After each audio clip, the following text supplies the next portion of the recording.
In the heart of Alaska's rugged wilderness, there once was a small fishing village called Portlock. Peaceful, isolated, hard-working people who lived off the land and the sea. But one day, they were gone. Not just a few families, the entire town vanished. No goodbye letters, no signs of struggle, just empty cabins and silence.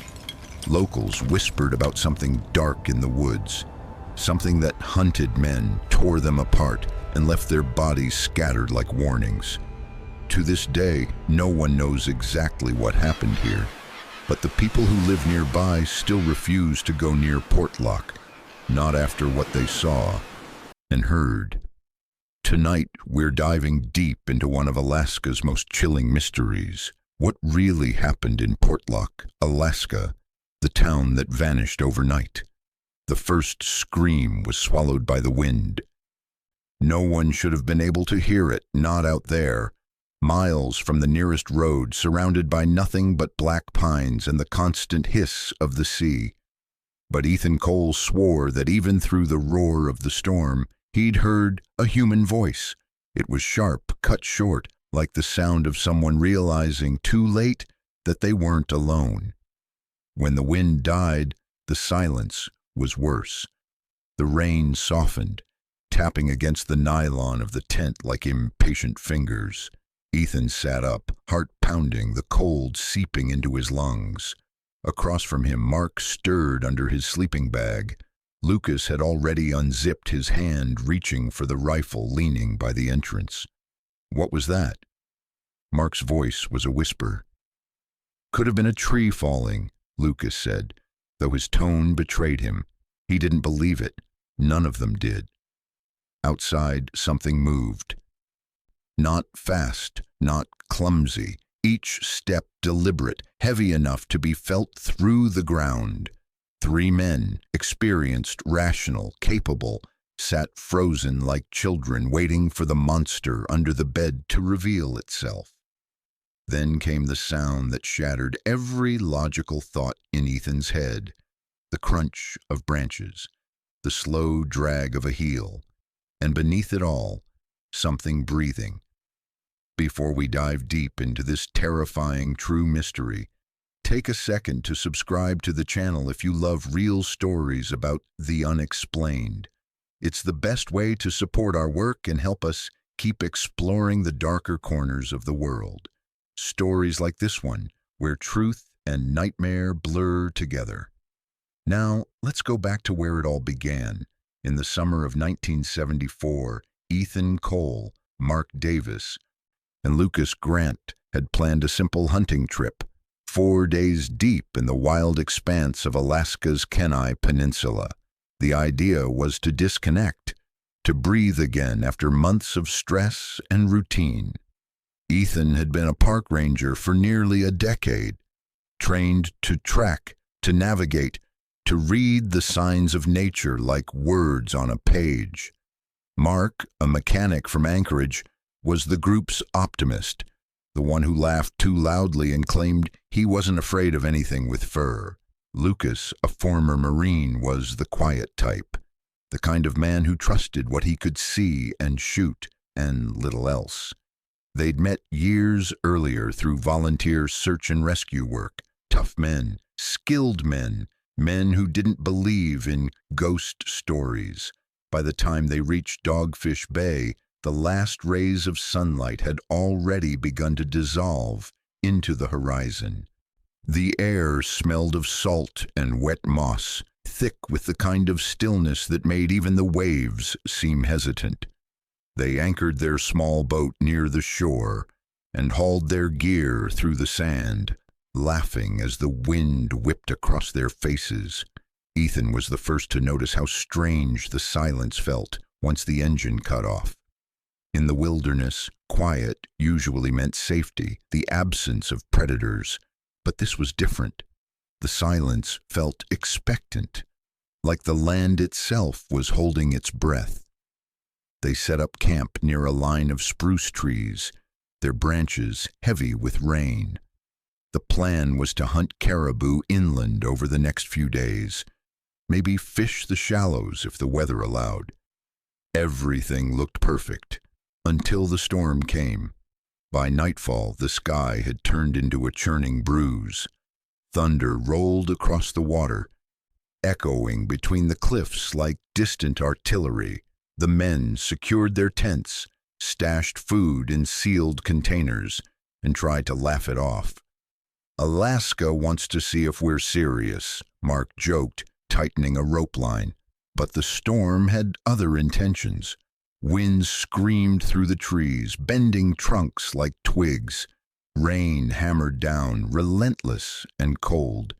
The trio huddled inside their tent, trading stories over the roar of the wind.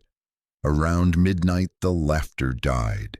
A sound, faint but distinct, rose above the storm.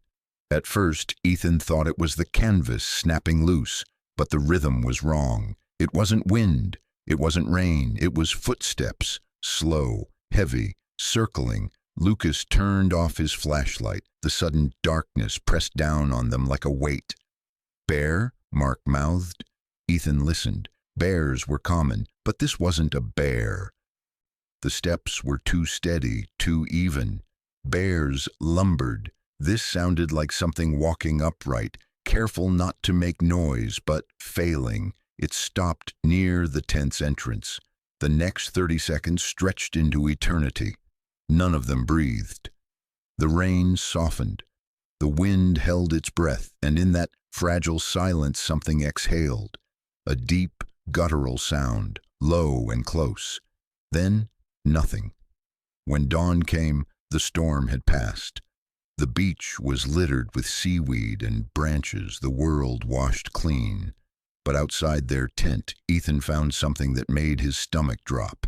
Impressions in the wet sand. Not paw prints, not boot prints. They were wide, long, human-shaped, but each one sunk deep enough to suggest something massive. Ethan crouched beside them, tracing the outline with his hand. Whatever it was had circled the tent twice, then vanished toward the tree line.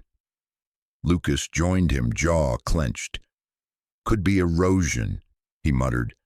"Rain distorts things." But they both knew better. By afternoon, the weather calmed enough for them to explore the nearby woods. The trees grew dense, their trunks slick with moss and fog curling low across the ground. Every sound seemed amplified, the crack of twigs, the whisper of leaves, even their breathing. A mile inland, they stumbled across something unexpected, the remnants of a trail. Old, overgrown, but unmistakably human-made. Rusted metal, the frame of what might have been a fence, half buried beneath years of decay. "Didn't think anyone lived out here," Mark said. "They don't," Ethan replied. "Not anymore." The path led them deeper into the forest until they reached a clearing, where a single structure leaned under its own weight. A cabin, or what was left of one. The roof had caved in, but a rusted lantern still hung by the door, swaying gently though there was no wind. Lucas nudged the door with his boot. It creaked open. The air inside was thick, heavy with the scent of rot and something else. Something sweet, almost metallic. They searched in silence. Empty shelves, a broken chair, scattered bones near the fireplace. Animal, probably. But what caught Ethan's attention were the carvings on the doorframe. Deep gouges forming patterns he didn't recognize. "Looks like someone tried to scratch their way out," Mark whispered. "No," Ethan said. "These were made from the outside." They left the cabin in silence. That night the air turned colder. Fog rolled in from the bay, swallowing their camp in a pale blur. They tried to laugh, to shake off the unease. But laughter didn't come easily when every snap of a branch made you flinch. When the clock struck 2, Ethan woke to the sound of movement again, closer this time. He reached for the flashlight, hand trembling. The beam caught something between the trees, a shape, tall, still, watching. For a moment it didn't move, and neither did he. Then it stepped back into the fog and disappeared. Ethan didn't sleep the rest of the night. The sun came up slow and pale, bleeding through a curtain of fog that refused to lift. Ethan stood at the water's edge, coffee mug in hand, staring at the tree line where he'd seen the shape hours earlier. He kept replaying it in his mind, the way it had stood perfectly still, the outline too tall, too narrow, too human. Mark joined him, rubbing sleep from his eyes. "You were up all night, weren't you?" Ethan didn't answer. He pointed toward the sand. There, just beyond the tide line, were more impressions, this time spaced farther apart, as though whatever made them had been running. They trailed off into the woods. Lucas approached, rifle slung over his shoulder. "Maybe someone's messing with us. Fishermen? Rangers?" Ethan shook his head. "There's no one within 50 miles. Not out here." The air was still thick with mist, clinging to their clothes and hair like cobwebs. Even the gulls were silent. They spent the morning following the prints, weapons ready. The deeper they went, the quieter the forest became. The sounds of the ocean faded behind them, until all that remained was the rhythmic crunch of their boots and the occasional snap of a branch underfoot. About half a mile in, they found a torn piece of canvas snagged on a bush. Old, sun-bleached, maybe part of a tent. A few yards away lay the rusted remains of a kettle. Someone had camped here long ago. "Guess we're not the first idiots to get stuck in Dogfish Bay," Mark muttered. But Ethan noticed something odd. The kettle was dented, crushed inward as though something had stepped on it. Lucas crouched beside it, frowning. "That's not rust damage, that's pressure. A lot of it." The forest suddenly felt smaller, denser. They turned back before noon, hoping to beat the fog thickening again along the trail. By the time they reached camp, visibility was down to a few yards. The fog muffled sound, turning every word into a whisper. They ate in silence. No jokes this time, no talk of plans for tomorrow. When darkness fell, it came faster than they expected, like someone had drawn a curtain over the world. Ethan lay awake, listening to the rain tap against the tent and the distant groan of waves. Then, somewhere beyond the fog, came a sound that didn't belong, a whistle, high and thin, 3 notes, rising, falling, rising again. Ethan froze. He waited. The whistle came again, closer. He nudged Mark, awake. "You hear that?" Mark blinked, disoriented, then sat up, eyes wide. "That's not wind." Lucas unzipped the tent flap a few inches and peered into the gray. Could be hunters signaling each other. "No hunter calls like that," Ethan said. "Not out here." The whistling stopped. For a long moment there was only the soft hiss of rain. Then something brushed against the tent, a faint drag like fingers tracing the fabric. Mark slapped a hand over his mouth to keep from shouting. Lucas raised the rifle, but Ethan caught his arm. "Wait!" The movement outside paused, and then slowly a shadow leaned against the tent wall, tall enough that its outline filled half the fabric. They could see the shape of a head turning, as if listening. Ethan's pulse thudded in his ears. The thing stood there for several seconds, then stepped away. The next sound was distant, the crunch of gravel, fading into the woods. They stayed awake until dawn, rifles in hand, flashlights dead from overuse. By morning the fog had lifted, revealing the forest in an eerie clarity that almost looked staged. The world smelled of wet pine and decay. Ethan scanned the area for prints. What he found chilled him more than the night before. The ground around the tent was riddled with deep, Heavy impressions, not just one set, but several, overlapping, circling. Whatever had come in the night hadn't been alone. Mark crouched beside one of them. Jesus, it's like a dance floor. Lucas measured the stride length. 6, maybe 7 feet apart. No human makes tracks that wide unless they're running. Ethan noticed something else. The tracks didn't lead away from the camp. They stopped abruptly, as if the creatures had vanished into the air. They decided to pack up and move inland, following the old, overgrown trail they'd found earlier.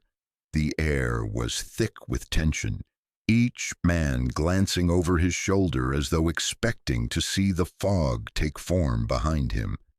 After several hours, they stumbled upon another clearing, smaller but more intact than the previous one. A collapsed dock extended into a shallow inlet. Half swallowed by reeds, rusted fish barrels lay scattered across the sand, their labels faded but faintly legible. Portlock Cannery Co. Portlock? Mark whispered. Isn't that? Yeah, Ethan said quietly. That ghost town people talk about. Lucas frowned. I thought that was further south. Ethan looked around the clearing. Maybe it was bigger than people remember. The place felt wrong, the air heavier, colder. A pair of ravens perched on a crossbeam of the ruined dock, watching them in silence. They found what was left of a shack near the waterline, its door half buried under sand. Inside, old tools lay scattered coated in salt. A fishing net hung from a rafter, tangled and frayed. Ethan brushed dust off a cracked mirror on the wall. His own reflection wavered in the dim light, fragmented, ghost-like. Something about the silence pressed against his skull. He turned to speak, but stopped. Mark was standing near the doorway, staring at something outside. "Do you see that?" Mark whispered. Through the fog, a dark figure stood on the opposite side of the inlet. Too far to make out details, but close enough to see. It was upright, human height, maybe taller. It wasn't moving, just standing, watching. Lucas lifted the rifle. "Don't," Ethan said. "We don't even know what it is." The figure stayed for another second, then turned and vanished behind the trees. They didn't follow. That night, the wind picked up again, carrying with it a strange, low hum that seemed to come from the earth itself. The men sat close to the fire, backs to each other, eyes scanning the darkness. Mark tried to joke, voice trembling. "You think Alaska's got its own Bigfoot?" No one answered. Ethan's thoughts were miles away, back to the reflection in the mirror, the prints in the sand, the figure across the inlet. Every piece felt like a clue to a puzzle he didn't want to solve.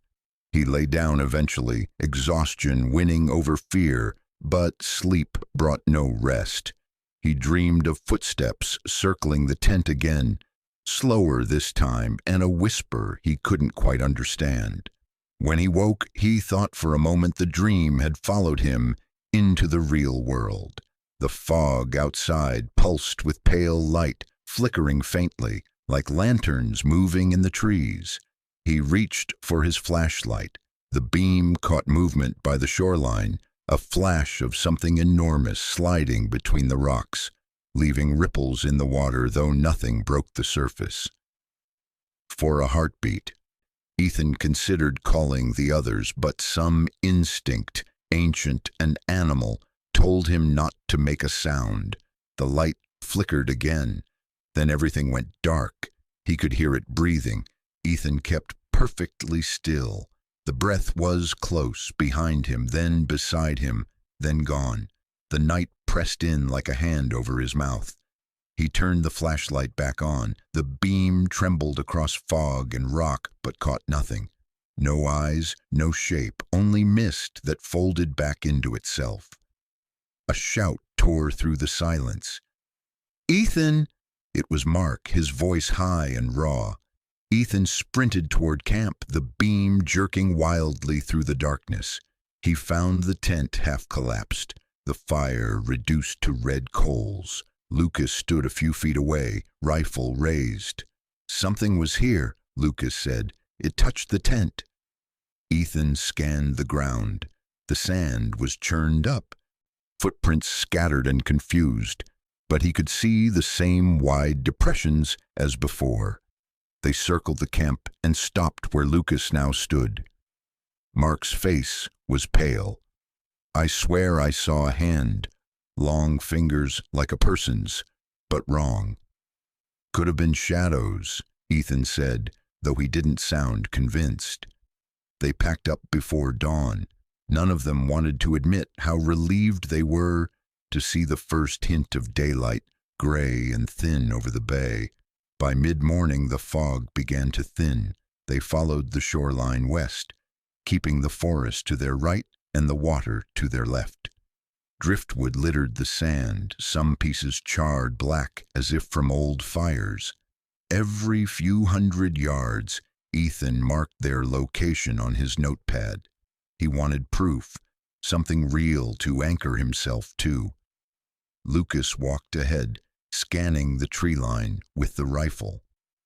Mark trailed behind, muttering to himself. Half asleep from the night's chaos, they came upon the remains of another structure, a line of wooden pilings stretching into the water, the remnants of a dock far larger than the one they'd found yesterday. The air here smelled different, metallic, almost sour. Ethan crouched beside one of the pilings and brushed away the moss. A word appeared beneath the rot. Portlock. "Guess the legends were right," Mark said quietly. Lucas turned to him. "You mean that ghost town nonsense?" Mark shrugged. "I don't know, man. People say everyone here just left. Overnight." Ethan traced the letters with his thumb. "What would make an entire town walk away from everything they owned?" Lucas gave a short, humorless laugh. "Same thing that's making us think about leaving." They pressed on. The forest grew darker as they moved inland, the canopy thick enough to block out the midday sun. Roots tangled underfoot. The air was damp and cold. Half an hour later, they reached a clearing dotted with broken stone foundations. Rusted machinery lay half buried in moss. Gears, hooks, fragments of pipe. "This was a cannery," Ethan said, crouching beside a rusted conveyor. "Maybe the main one." Mark ran a hand over a broken wall. "Looks like it's been here a century." Lucas pointed to a wooden post near the tree line. A metal sign clung to it by one nail, the words barely readable through rust. "Employees must not travel alone after dark." The silence that followed felt alive. Mark forced a laugh. "Company rules, huh? Must have had a hell of a union." No one replied. They spent the rest of the afternoon searching through the ruins. Inside what had once been an office, Ethan found scattered papers fused together by moisture. On one half-legible sheet, he could make out dates, 1939, 1940, and a list of names. Half were crossed out in heavy pencil. Next to each, the word "missing."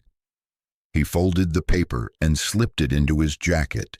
By the time they returned to camp, dusk had already fallen. The sky bled orange through the fog, turning everything the color of rust. Ethan built the fire higher than usual. Lucas cleaned the rifle. Mark boiled coffee no one would drink. For the first time since they'd arrived, Ethan felt a pull in his chest. Not just fear, but curiosity that bordered on obsession. He couldn't shake the feeling that they were standing on top of history, something buried and waiting to be remembered. He took out the crumpled paper and studied the faded names again. The ink had bled, but one word near the bottom was clear enough to read, "Nantinak." "What's that?" Mark asked, peering over his shoulder. Not sure, Ethan said. Maybe a person, maybe a place. Lucas stirred the fire with a stick. Or maybe it's what's been following us. They all looked up then, the firelight painting their faces in flickering orange. For a moment none of them spoke. Then Mark exhaled. I say we leave tomorrow, he said. Storm or no storm, I've had enough of this. Ethan wanted to agree, but something in the paper's faded lines held him. Outside the firelight, the forest shifted. Twigs snapped, distant but deliberate. The three men froze, eyes locked on the darkness beyond the trees. The sound came again, closer. Lucas raised the rifle. Show yourself, he shouted. The echo of his voice vanished into the fog. Then something moved, fast. A blur darted between the trees, too large to be human, too quick to follow. Lucas fired once, the gunshot splitting the air like lightning. Silence. They waited, ears ringing. Hit anything? Mark whispered. Lucas shook his head. Don't think so. Ethan scanned the woods with the flashlight. The beam cut through the fog in a trembling cone of light. Leaves glistened, branches swayed, nothing else. He lowered the light and saw it. A handprint, dark and wet, smeared across a tree trunk just beyond the firelight. 5 fingers, each too long, pressed deep into the bark. Ethan stepped closer, drawn despite himself. The handprint was fresh, moisture still dripping down the grooves. It wasn't mud, it was darker, thicker. Ethan, Lucas said sharply, step back. He did. They didn't speak again that night. The forest made sure of that. Every whisper of wind, every shift of shadow felt like language, a message they were too frightened to translate. When dawn arrived, it did so without warmth. The sun was a white disk behind clouds, casting a light that looked more like smoke than day. Their supplies were still there. The boat, however, was gone, pulled from the shore and left adrift, a dark speck on the distant water. Mark collapsed onto the sand, staring at it. How the hell? Lucas cut him off. It's the tide. Has to be. But the tide hadn't been that high. Ethan knew it. The knots on the anchor line were cleanly severed, as though cut with something sharp. He looked out over the bay. The fog was returning, rolling across the water in thick, low waves. Something moved within it, large, silent, pacing the shallows. He couldn't see it clearly, only its wake rippling in slow arcs. Then, faintly, came that same whistling pattern. 3 notes, rising, falling, rising again. Ethan felt it in his bones this time. Not a warning, not a call. Something older, territorial. Lucas gripped the rifle tighter. Pack up, he said. We're leaving now. Ethan didn't argue. As they gathered their gear, he glanced once more toward the water. The fog swallowed the inlet completely, the ripples flattening into stillness. But just before it vanished, he saw a shape break the surface. Broad shoulders, a glimpse of hair slick with water, eyes reflecting light where no light should be, and then it was gone. The fog thickened until the shoreline disappeared entirely. The sea and the sky merged into one blank wall of gray. Ethan could no longer tell whether the air carried rain or just cold. They built another fire, smaller this time, because their fuel was nearly gone. Lucas rationed the last cartridges while Mark kept glancing toward the water as though expecting their boat to drift back out of the mist. "We can't hike out," Lucas said. "We'd lose the trail inside half an hour. We wait for the weather to clear, fix a raft if we have to." Ethan nodded, but his mind was elsewhere. The paper from the cannery burned against his chest, like a secret. Nantinak. The word tasted foreign, ancient. As night fell, the wind picked up, low and constant, moving through the trees with a rhythm that almost resembled breathing. They tied the tent flaps, kept their boots on, and waited. The first sound came just after midnight, a single knock, solid, deliberate, against the hollow trunk of a nearby spruce, then another farther off. Mark whispered, "It's communicating." Lucas shook his head. "Woodpecker." "Too slow," Ethan said. A third knock echoed, this time behind them. 3 precise hits, spaced evenly apart, like a signal. The forest answered itself. Lucas rose, rifle in hand. "Stay here." He stepped beyond the firelight, vanishing into fog. Seconds stretched, then came the crash of branches, a shout, a shot. Ethan grabbed the flashlight and ran. He found Lucas on the ground, eyes wide, rifle half buried in mud. A tree had fallen beside him, split clean down the middle as if struck by lightning, though the sky was clear. "What happened?" Ethan asked.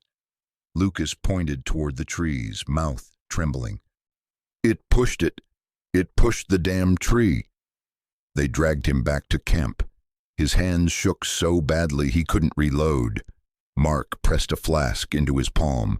Nobody spoke again until dawn began to gray the edges of the fog. When light finally returned, it felt sickly and thin. Ethan wanted proof, something to confirm they weren't losing their minds. He followed the line of the fallen tree, searching for tracks. The soil was torn, the moss shredded, but the marks were wrong. Round impressions, almost circular, without the shape of toes or claws. He crouched beside one. Inside the print, water trembled as though the ground still vibrated. Mark called from behind him, "Ethan, come here." He ran back to find Mark standing near the edge of the camp, staring at the sand. The fog had thinned just enough to reveal a pattern etched along the shoreline. Rows of stones arranged into rough symbols, spirals, crosses, and at the center, a circle made of 12 smaller rocks. "They weren't here yesterday," Mark said. Lucas stepped closer. "Who would build that?" The question hung there, unanswered. Ethan took a photo with his small Polaroid camera. As the image developed, a faint silhouette appeared in the background, tall, half hidden by mist, standing among the trees. He didn't show the others, not yet. By afternoon, the weather worsened again. The wind returned in the sharp bursts that rattled the tents and threw spray from the ocean into their faces. They reinforced the lines and dug shallow trenches to divert the rain. The sky darkened early, bruised purple. They decided on shifts, 2 awake, 1 resting. Ethan took the first watch with Lucas while Mark tried to sleep. They sat near the fire, listening to the rhythmic crash of waves. "Still think it's a bear?" Ethan asked quietly. Lucas didn't answer. His eyes were fixed on the forest. "Whatever it is," he said at last, "it knows we're trapped." The wind carried a sound from the cliffs then, half a moan, half a cry. Human, but wrong in its distance, rising and falling like someone calling for help underwater. Mark shot upright in his sleeping bag. "Someone out there?" Ethan hesitated. "Maybe a lost fisherman." Lucas shook his head. "No boat in this storm." The sound came again, closer now, circling the bay. Ethan felt the ground tremble beneath him. Pebbles rolled across the sand. The fire bent sideways in a sudden gust, almost extinguished. Then came the footsteps. Heavy, measured, dozens of them. Shapes moved in the fog, shadows that seemed to merge and separate, human outlines stretching too tall, too thin. The air stank of wet fur and iron. "Back to the tent," Lucas barked. They fell in beside him, rifles ready. The figures halted at the edge of the light. Ethan saw eyes, reflection without pupils, hovering above the smoke. One of the shapes stepped forward. It wasn't a bear. Its shoulders were too square, its arms too long. The face was hidden behind a curtain of dark, dripping hair. Lucas fired. The sound split the night. The recoil knocked him backward, ears ringing. When Ethan blinked the muzzle flash from his vision, the fog was empty again. Only the echo remained. The three men waited until their breaths slowed, until the wind swallowed the last trace of the shot. When they finally looked down, they saw fresh prints circling the camp, deep, perfect, still filling with rain, and beside them, half buried in the sand, lay something pale, a tooth, human. Morning found them hollow-eyed, their tent shredded by wind, the fire drowned. The storm had calmed but left the bay eerily still. Their boat was gone for good now, no trace except a length of frayed rope. Ethan held the tooth in his hand, turning it over. It was smooth and yellowed, but a faint trace of fresh blood clung to the root. He slipped it into a plastic bag, sealing it like evidence. Lucas was already packing. "We head inland," he said. "Follow the old cannery road until we hit a river. We can build a raft there." Marque looked toward the forest. "What if it follows?" Lucas checked the rifle. "Then we make it stop." Ethan glanced once more at the water. The fog had pulled back slightly, revealing the faint outline of buildings farther down the shore, shapes that might have been houses or ruins. He thought about the paper folded in his jacket, the word Nantinak, the crossed-out names. Maybe answers waited there. Maybe not. Behind him, the forest gave a single heavy crack, as if something enormous had shifted its weight. Ethan turned, but the path was already closing under the fog. He slung his pack over his shoulder. "Let's move." The three men started toward the trees, leaving the empty camp and the silent bay behind. The mist folded around them, muffling every sound until only the rhythm of their footsteps remained. For a moment Ethan thought he heard it again, the whistle, faint and distant. 3 notes, rising, falling, rising. Then even that was gone, and somewhere behind them, unseen, the forest began to breathe. The forest closed around them like a secret that didn't want to be told. Branches interlocked above their heads, sealing the daylight into thin, fractured beams. Fog slid between the trunks in long white ribbons, swallowing the trail behind them with every step.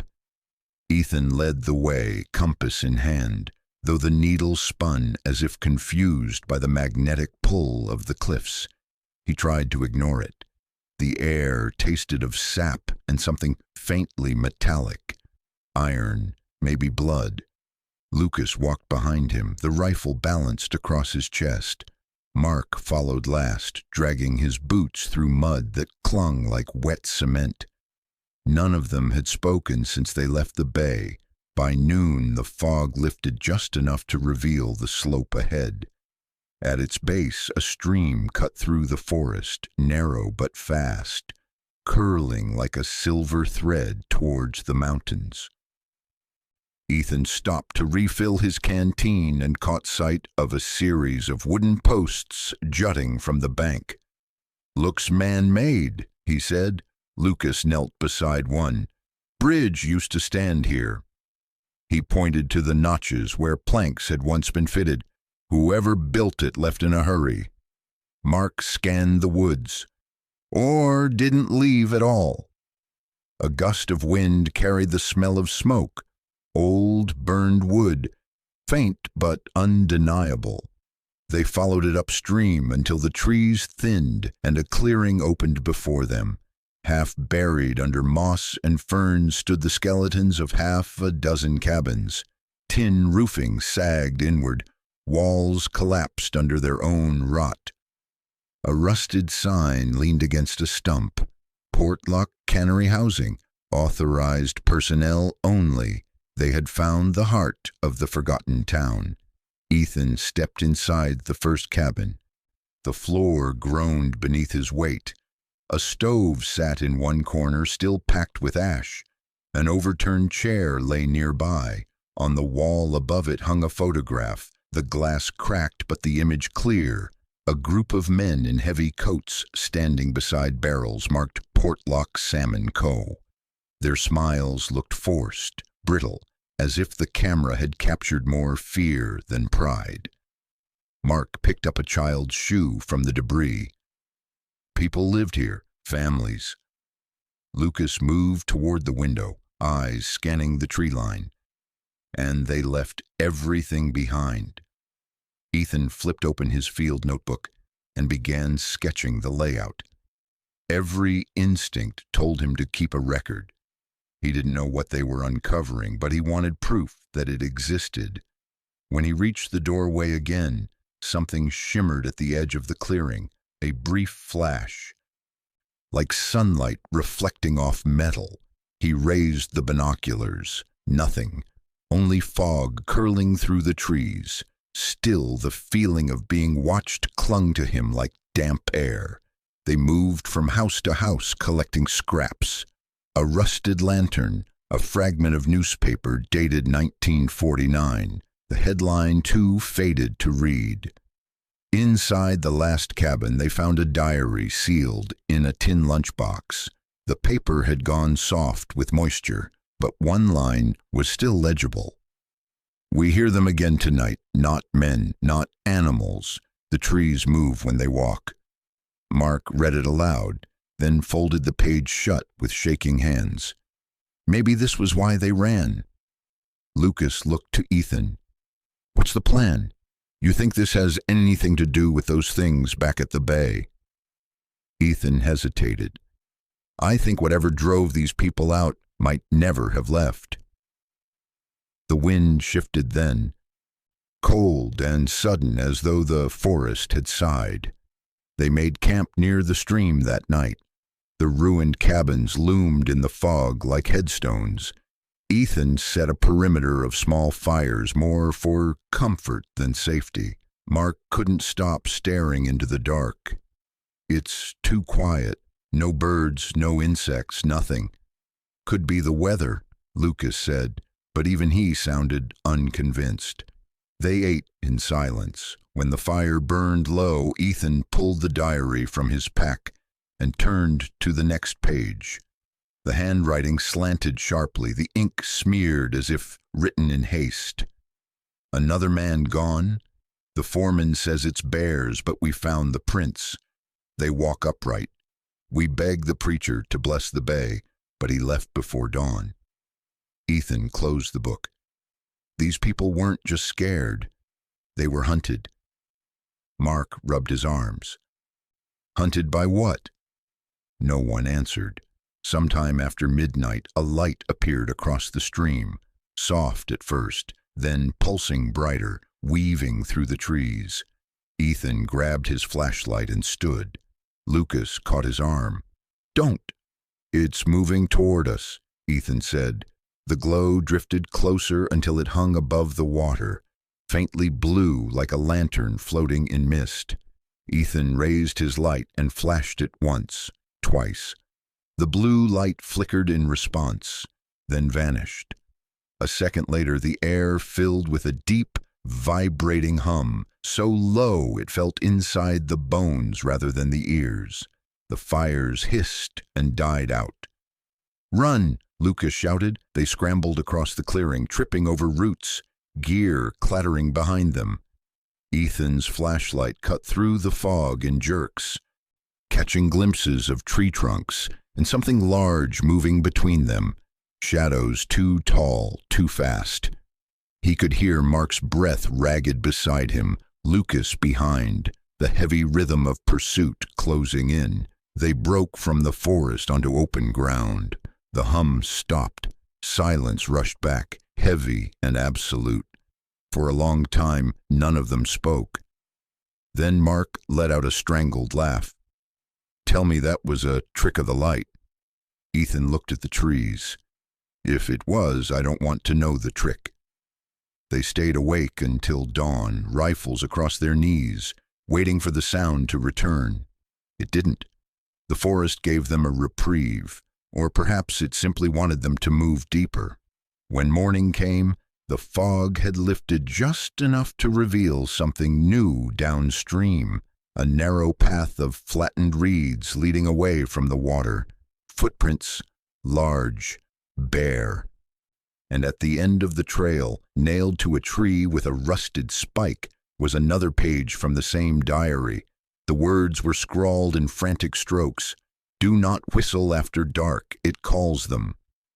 Ethan tore the note from the tree carefully, afraid it might crumble in his hands.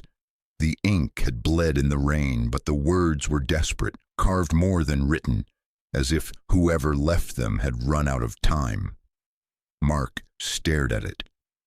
"Do not whistle after dark. It calls them." Lucas exhaled through his nose.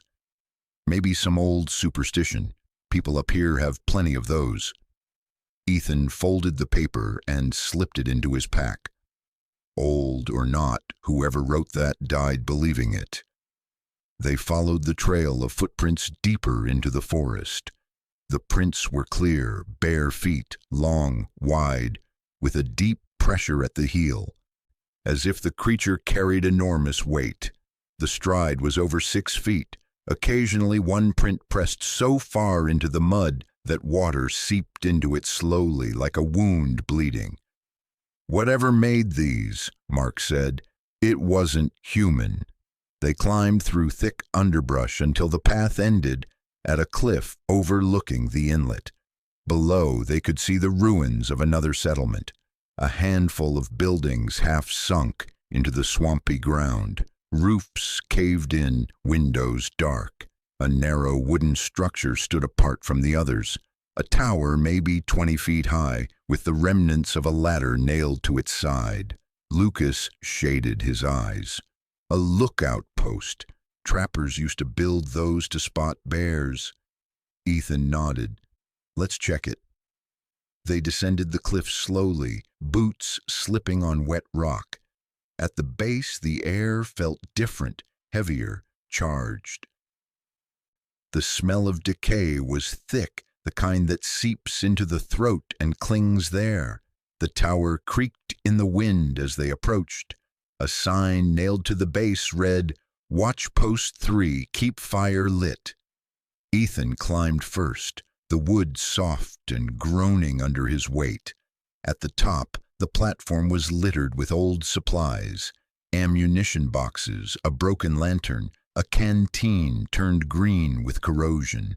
He picked up a tattered notebook resting beneath a stone.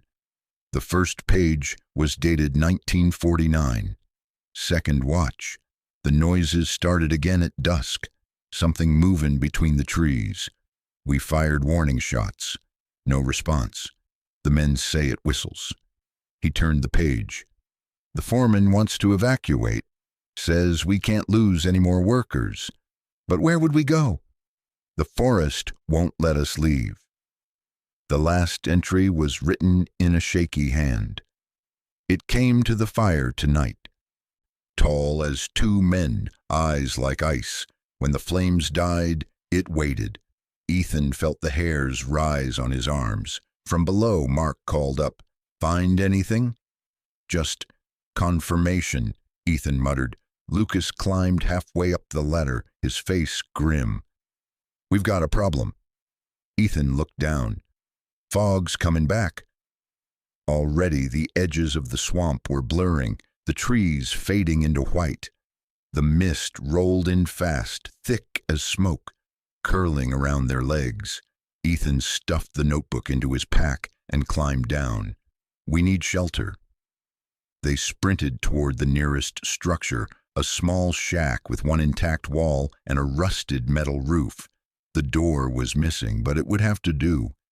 They huddled inside, lighting a single flare for warmth. The pink light painted their faces ghostly. The fog pressed against the doorway like a living thing. Mark tried to keep his voice steady. "You think it's the same one?" The thing that was at our camp? Ethan didn't answer. Outside, the sound came again, the rhythmic knocking on wood, 3 slow hits. Then silence. Another knock, farther away, answered it. It was call and response. "They're communicating," Ethan whispered. Lucas gripped the rifle tighter. "Then they know exactly where we are." Something moved outside the shack.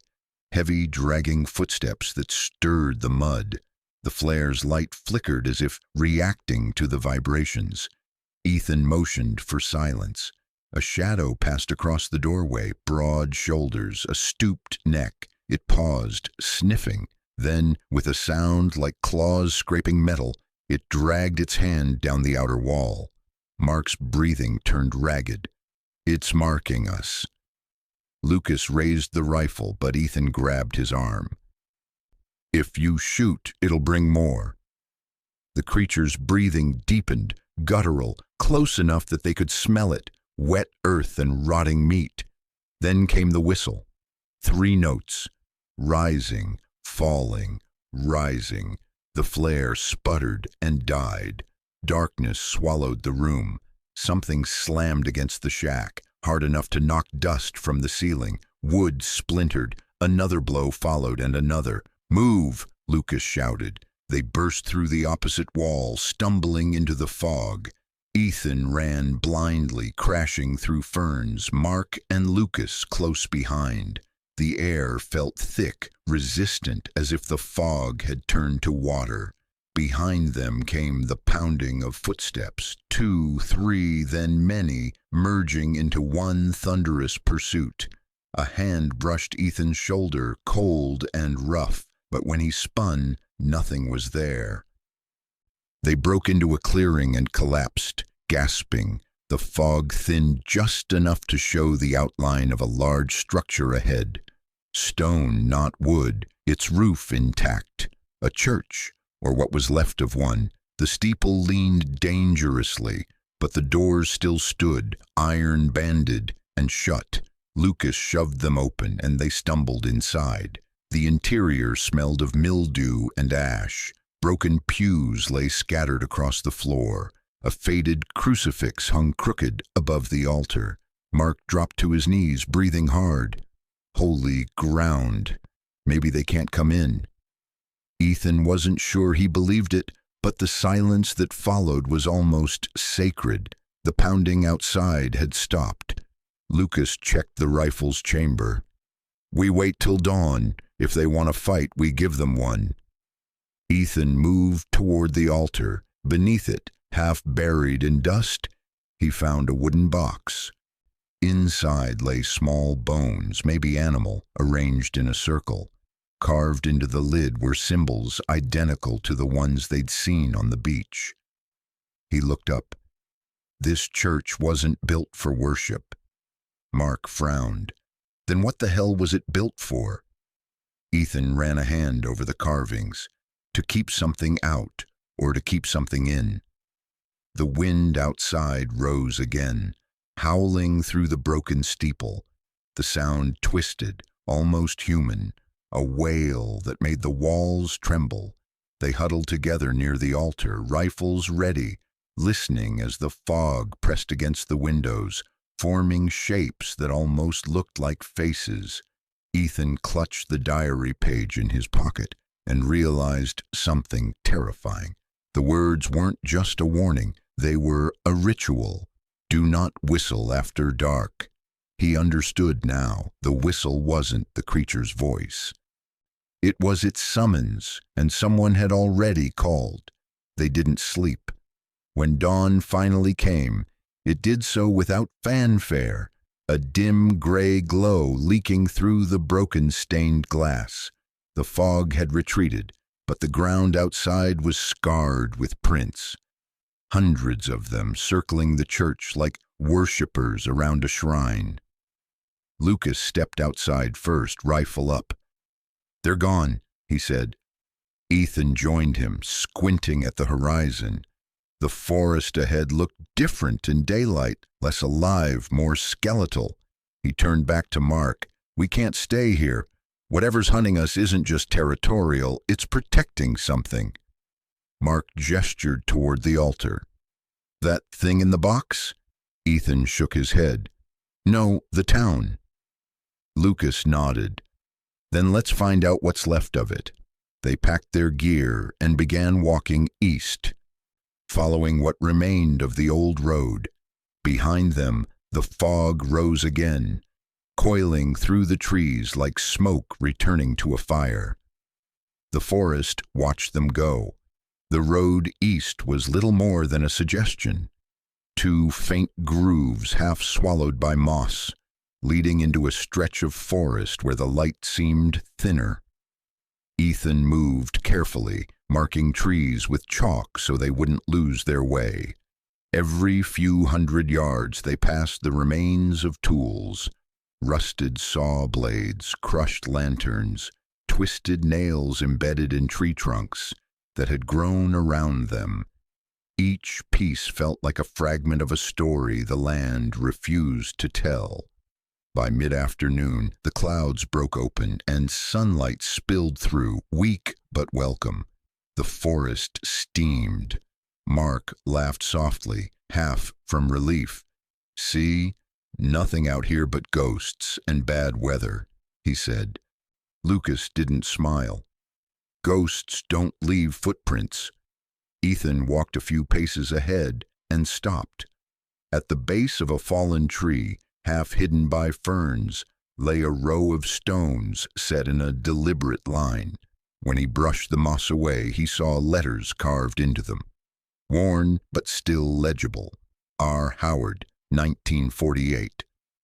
A grave. They stood quietly. Whoever R. Howard was, he had been left behind when the town fled.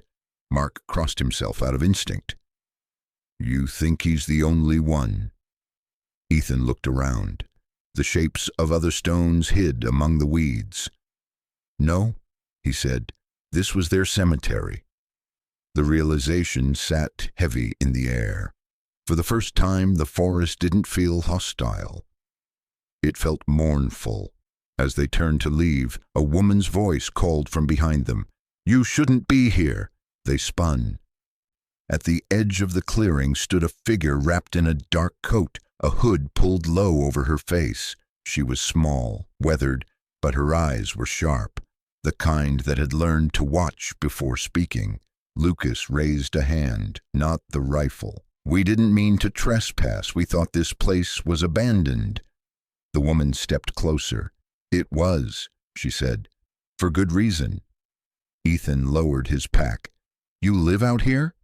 She nodded once. Name's Naomi Reed. My family's from Nanwalek, down the coast. I keep a cabin north of here. Been here most of my life.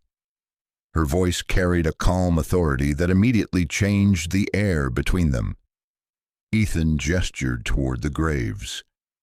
You know what happened in Portlock? Naomi hesitated, eyes scanning the trees before answering. Everyone around here knows. They just don't talk about it. Can you? Mark asked. Naomi studied him, then motioned for them to follow. Not here. Come to my cabin. You'll be safer there when the fog comes back. The walk took nearly an hour. Her cabin sat on higher ground, sturdy and well kept, built from thick spruce logs with small charms and symbols hanging above the door. Smoke drifted lazily from the chimney. Inside, the space was simple but warm. Shelves lined with jars, old maps pinned to the walls, a pot of coffee simmering on a wood stove. Naomi poured them each a mug. People call this place cursed, she began, but it's not a curse, it's memory. Ethan leaned forward. Whose memory? The land's, she said, and the one who guards it. Mark frowned. You mean that thing? The one that's been following us? Naomi didn't flinch. We call him Nantinak, the stolen one. Some say he was once a man who turned his back on his people and the Creator. He went into the woods and let the wild claim him. Now he walks between worlds, half human, half spirit. Ethan felt a shiver crawl up his spine, not from fear, but from the weight of belief in her tone. "Have you seen it?" Lucas asked. Naomi's eyes moved to the window where fog was beginning to gather again. "Once. When I was a girl, my father said to look away, so I did. That's why I'm still here." For a long time, the only sound was the hiss of the kettle. Ethan reached into his pack and set the pages they'd found, the diary entries, the warning note, on the table. These mentioned the same creature. The people here tried to fight it. "They didn't understand," Naomi said. "You can't fight what doesn't belong to your world." Outside, a low rumble rolled through the valley. Thunder maybe, though the sky hadn't darkened. Naomi stood and began checking the windows, securing the shutters. "The fog moves different when it's close," she said. "It finds the places where it was once called." Lucas looked at Ethan. "So what now? We stay here until morning?" Naomi shook her head. "If it's already awake, it won't stop with the bay. It'll come for anything that carries its scent." She looked at Ethan directly. "And you three brought it inland." Ethan's mouth went dry. "You mean us?" "I mean whatever followed you from the shore," she said softly. "It's part of you now." For a moment, nobody spoke. Mark finally broke the silence. "Then how do we stop it?" Naomi hesitated, then reached for a small wooden charm hanging above the stove, a circle carved with intertwined lines. "You can't stop it, but maybe you can put it back to sleep." She placed the charm in Ethan's hand. "This is from my grandfather. He said it keeps the restless quiet. Keep it close tonight." Ethan nodded. The wind outside began to howl, rattling the shutters. The fog was back, thicker, heavier, rolling across the clearing like a tide. Naomi extinguished the lanterns. "Stay away from the windows," she said. "It feeds on attention." They obeyed. For the next few hours they sat in near darkness, listening to the wind scrape across the roof. Every so often they heard faint knocks. 3, then silence, then 3 again. Mark whispered, "It's searching." Naomi closed her eyes and murmured something under her breath, a prayer, or maybe a song. The sound was low, steady, and for a while the knocks stopped. Ethan clutched the charm in his hand. It felt warm, pulsing faintly like a heartbeat. When he looked up again, the fog beyond the window glowed with a faint bluish light. Shadows drifted through it, not menacing now, just watching. He thought of Naomi's words. "You can't fight what doesn't belong to your world." Maybe the only way to survive was to understand it. The light faded. The wind slowed.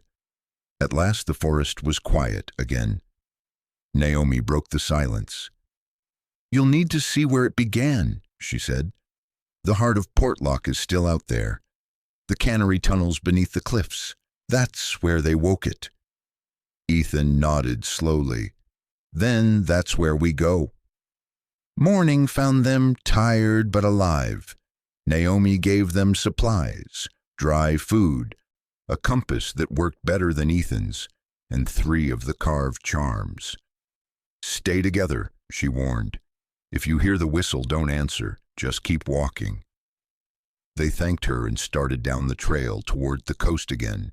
The sun hung low and weak through the fog, but the air felt lighter. For the first time since they'd arrived, Ethan felt a strange calm, not safety but purpose. He glanced back once. Naomi stood in her doorway watching them. When he blinked, she was gone. Ahead, the path curved toward the sea, where the skeleton of the old cannery waited. Whatever truth lay there, they were walking straight into it. The trail that led back toward the coast wound through moss-covered hills and quiet streams. Mist drifted between the trees like slow breath, but daylight softened everything. The forest no longer felt like a threat, only a place holding its secrets too tightly. For hours they walked in silence. When the trees finally opened, the men stopped without speaking. Below them lay the remains of Portlock's cannery. An entire world turned gray, metal roofs bent in the salt air, walls peeled away by decades of storms, and gulls circled above as if guarding the ruins. Lucas studied the view through his binoculars. "It's bigger than I expected," he said. Ethan nodded. "Looks like the sea tried to take it back." Mark forced a grin. "Let's see what's left before it finishes the job." They descended carefully. The smell of rust and seaweed grew stronger.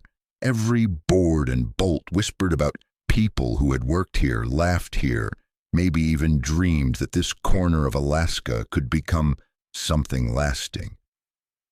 Inside the main warehouse, daylight streamed through holes in the roof, illuminating lines of machinery frozen mid-motion. Conveyor belts sat silent beneath a film of salt. Wooden crates bore faded labels, Portlock Salmon Kammerer. Ethan brushed his fingers across one of the tables. "It's like they just stopped midday and never came back." Lucas knelt to examine a metal hatch, half hidden by sand. "This leads underground." Together they cleared debris and pried the hatch open. A cool draft rose from below, damp, smelling of earth and tide. Ethan shone his flashlight down the narrow stairway. Stone steps disappeared into darkness. "You think these are the tunnels Naomi talked about?" Mark asked. "Only one way to find out," Ethan said. They descended slowly. The air grew cooler, thicker. At the bottom, the light revealed a long corridor supported by wooden beams blackened with age. Along one wall ran a rusted rail, the track for carts that once carried fish and coal. Ethan's flashlight found markings scratched into the wall, circles, triangles, and a symbol like a spiral eye.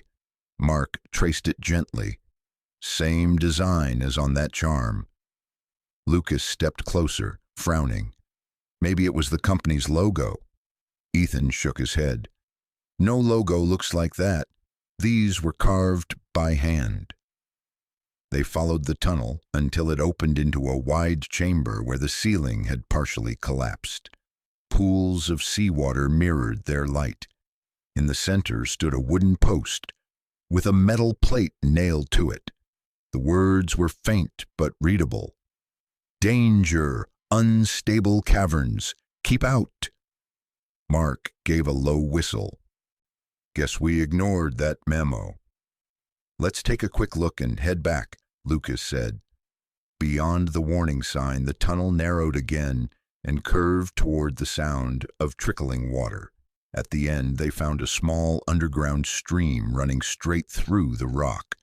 Along its banks sat a line of lanterns, long extinguished, and a leather journal sealed in wax.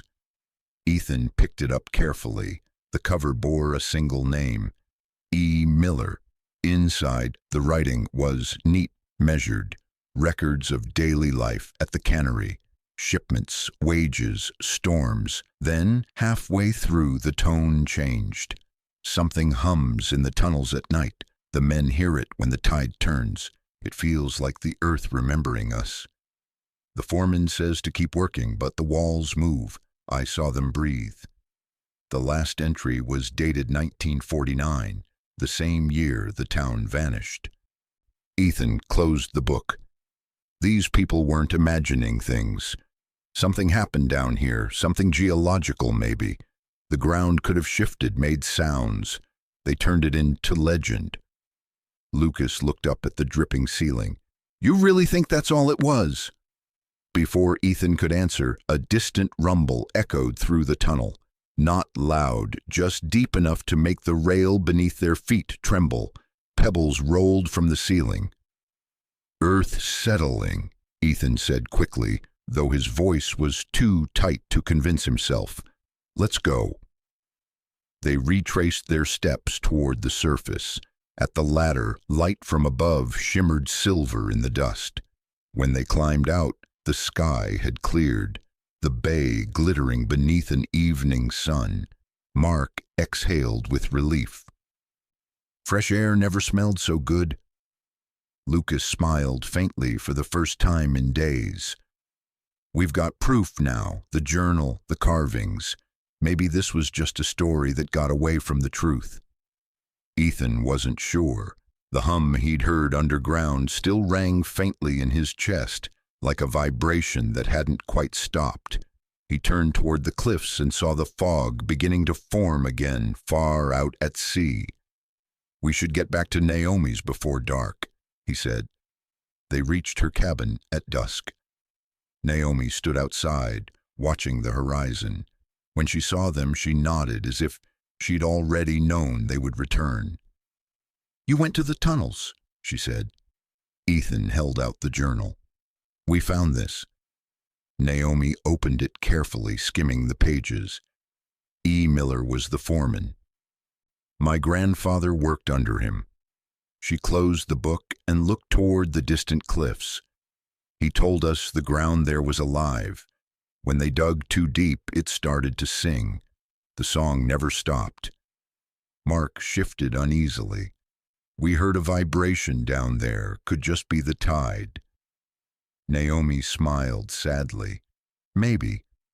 Or maybe the earth remembers the people who built their lives on top of it." They sat around her fire while the light faded, and for the first time the conversation wasn't about fear, but about survival. About the lives that had once filled the abandoned homes, about the courage it took to stay when everyone else fled. Naomi poured more coffee and said quietly, "Whatever truth you came here for, don't forget the human part of it. Legends are only as strong as the hearts that believe them." Outside, the night settled gently. The forest whispered with ordinary sounds again. Wind in branches, the distant rush of water. The peace felt fragile but real. Ethan stared into the fire and finally let himself breathe. He didn't know if they had solved anything yet, but the mystery no longer felt like an enemy.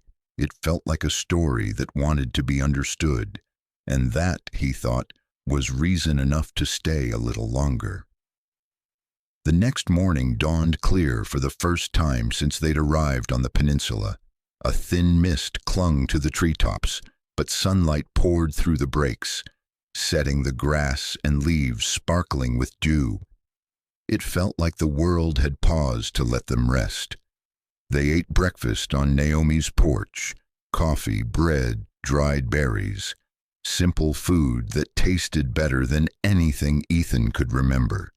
Even Lucas seemed to relax, leaning back on the steps, eyes closed. Naomi studied the horizon. "The weather's changing," she said. "When the fog clears for more than a day, it usually means the season's turning." Ethan nodded. "Maybe that's a good sign." She smiled faintly. "Maybe, or maybe the land is just deciding who stays." After they finished packing, Naomi handed Ethan a folded map. "You'll find the old schoolhouse marked here. It's one of the last buildings still standing inland. The villagers used to keep their records there. Births, trades, even letters that were never sent.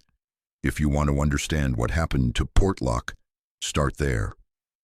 Ethan tucked the map safely in his jacket. "You're not coming?" Naomi shook her head. "I've seen enough ghosts for one lifetime." They said their goodbyes quietly. When the three men turned back down the path, Naomi's cabin was already half hidden by morning mist, as if it belonged to another time entirely. The trail to the schoolhouse wound through high grass and low pines. Birds had returned to the forest, their calls echoing like new life over old sorrow. For a few hours, it was easy to forget the unease of the days before. Mark walked ahead, humming under his breath. Feels almost peaceful now. Let's not jinx it, Lucas said, but his tone was softer than usual. By midday, they reached a small plateau overlooking a narrow valley. The schoolhouse stood at its center, weathered but proud, its roof still mostly intact. The front steps creaked as they climbed them. The door gave way with a sigh, releasing a puff of dust and the faint smell of chalk. Inside, the light filtered through tall windows, streaked with salt and grime. Desks sat in uneven rows, most broken or warped. A blackboard covered one wall, words still faintly visible beneath decades of dust. Be kind, work hard. Ethan felt something tighten in his chest.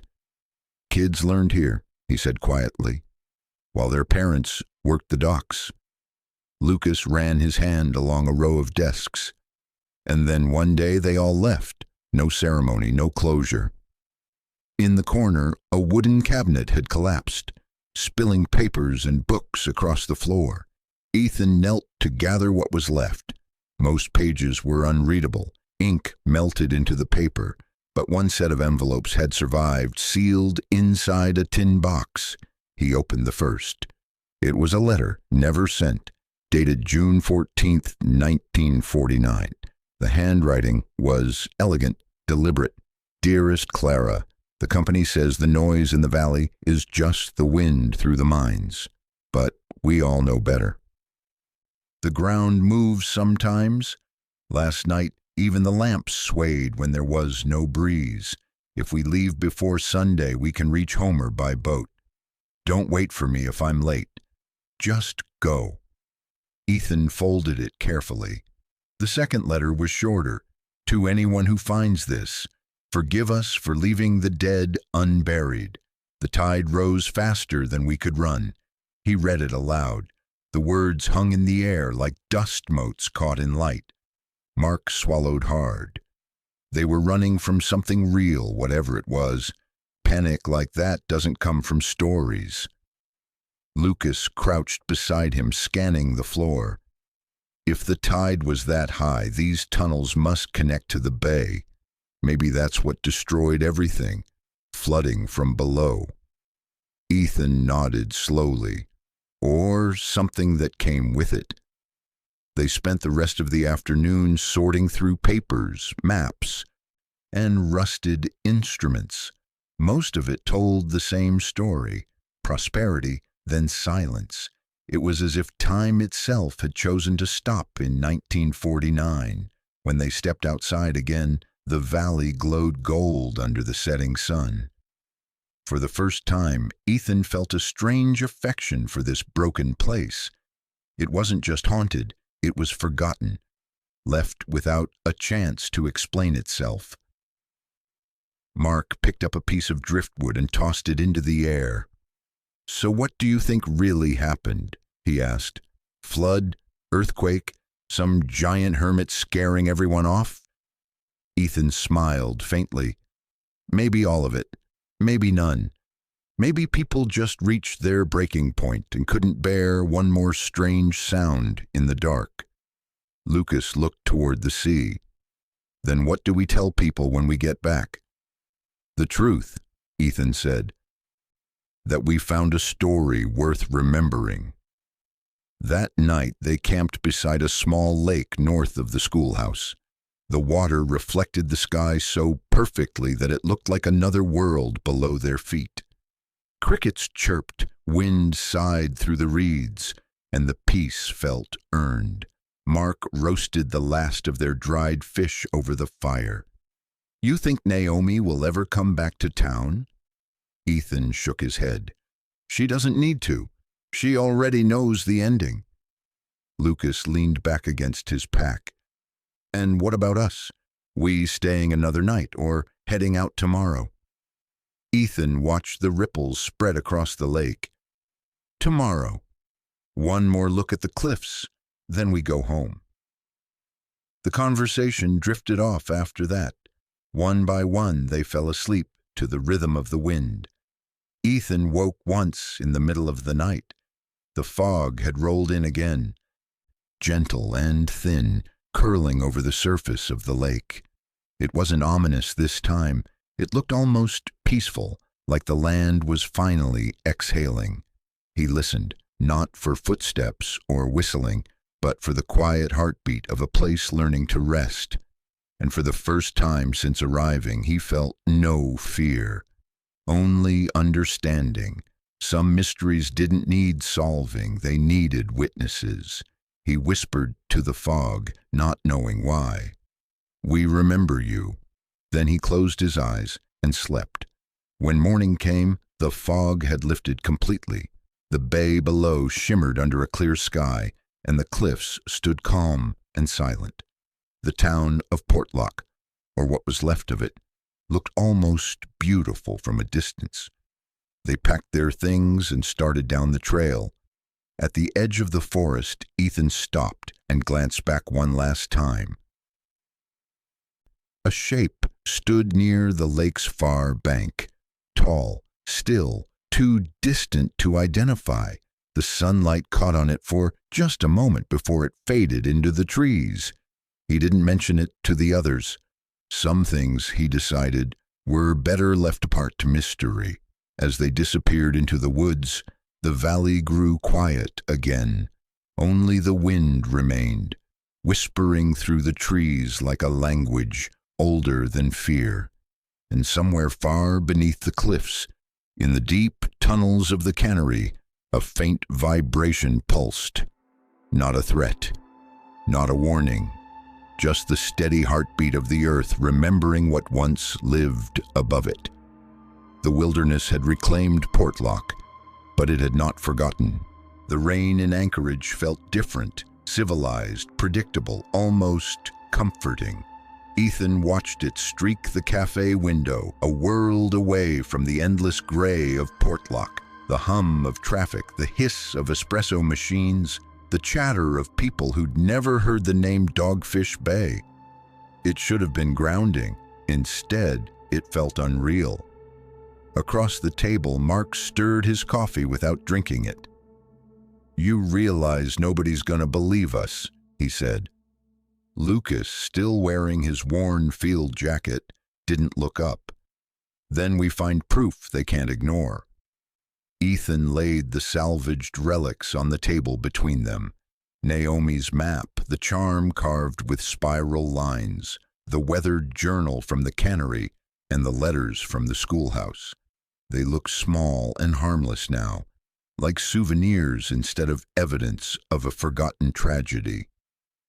Mark gave a half laugh. 3 weeks in the wild, and this is what we bring back? Paper and bad dreams.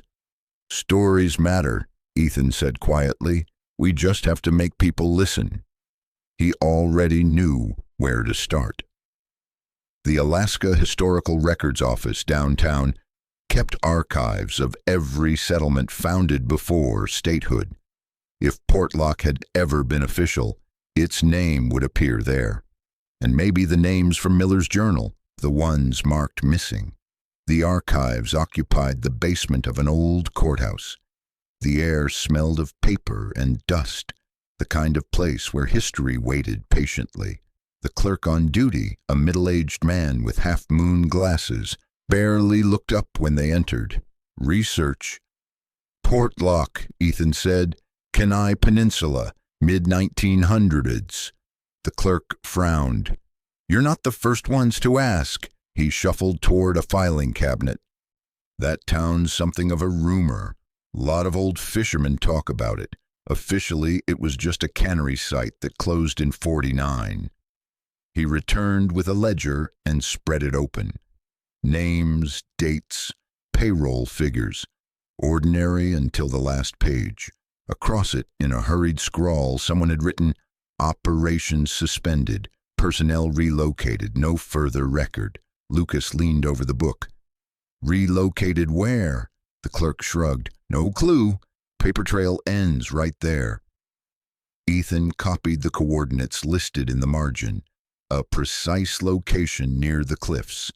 He felt the faint thrill of discovery, the same rush he used to get when uncovering a story that mattered. Outside, the air smelled of wet asphalt and coffee. Anchorage bustled around them, alive and indifferent. Mark zipped his jacket. "So that's it? A canceled project?" "Maybe," Ethan said.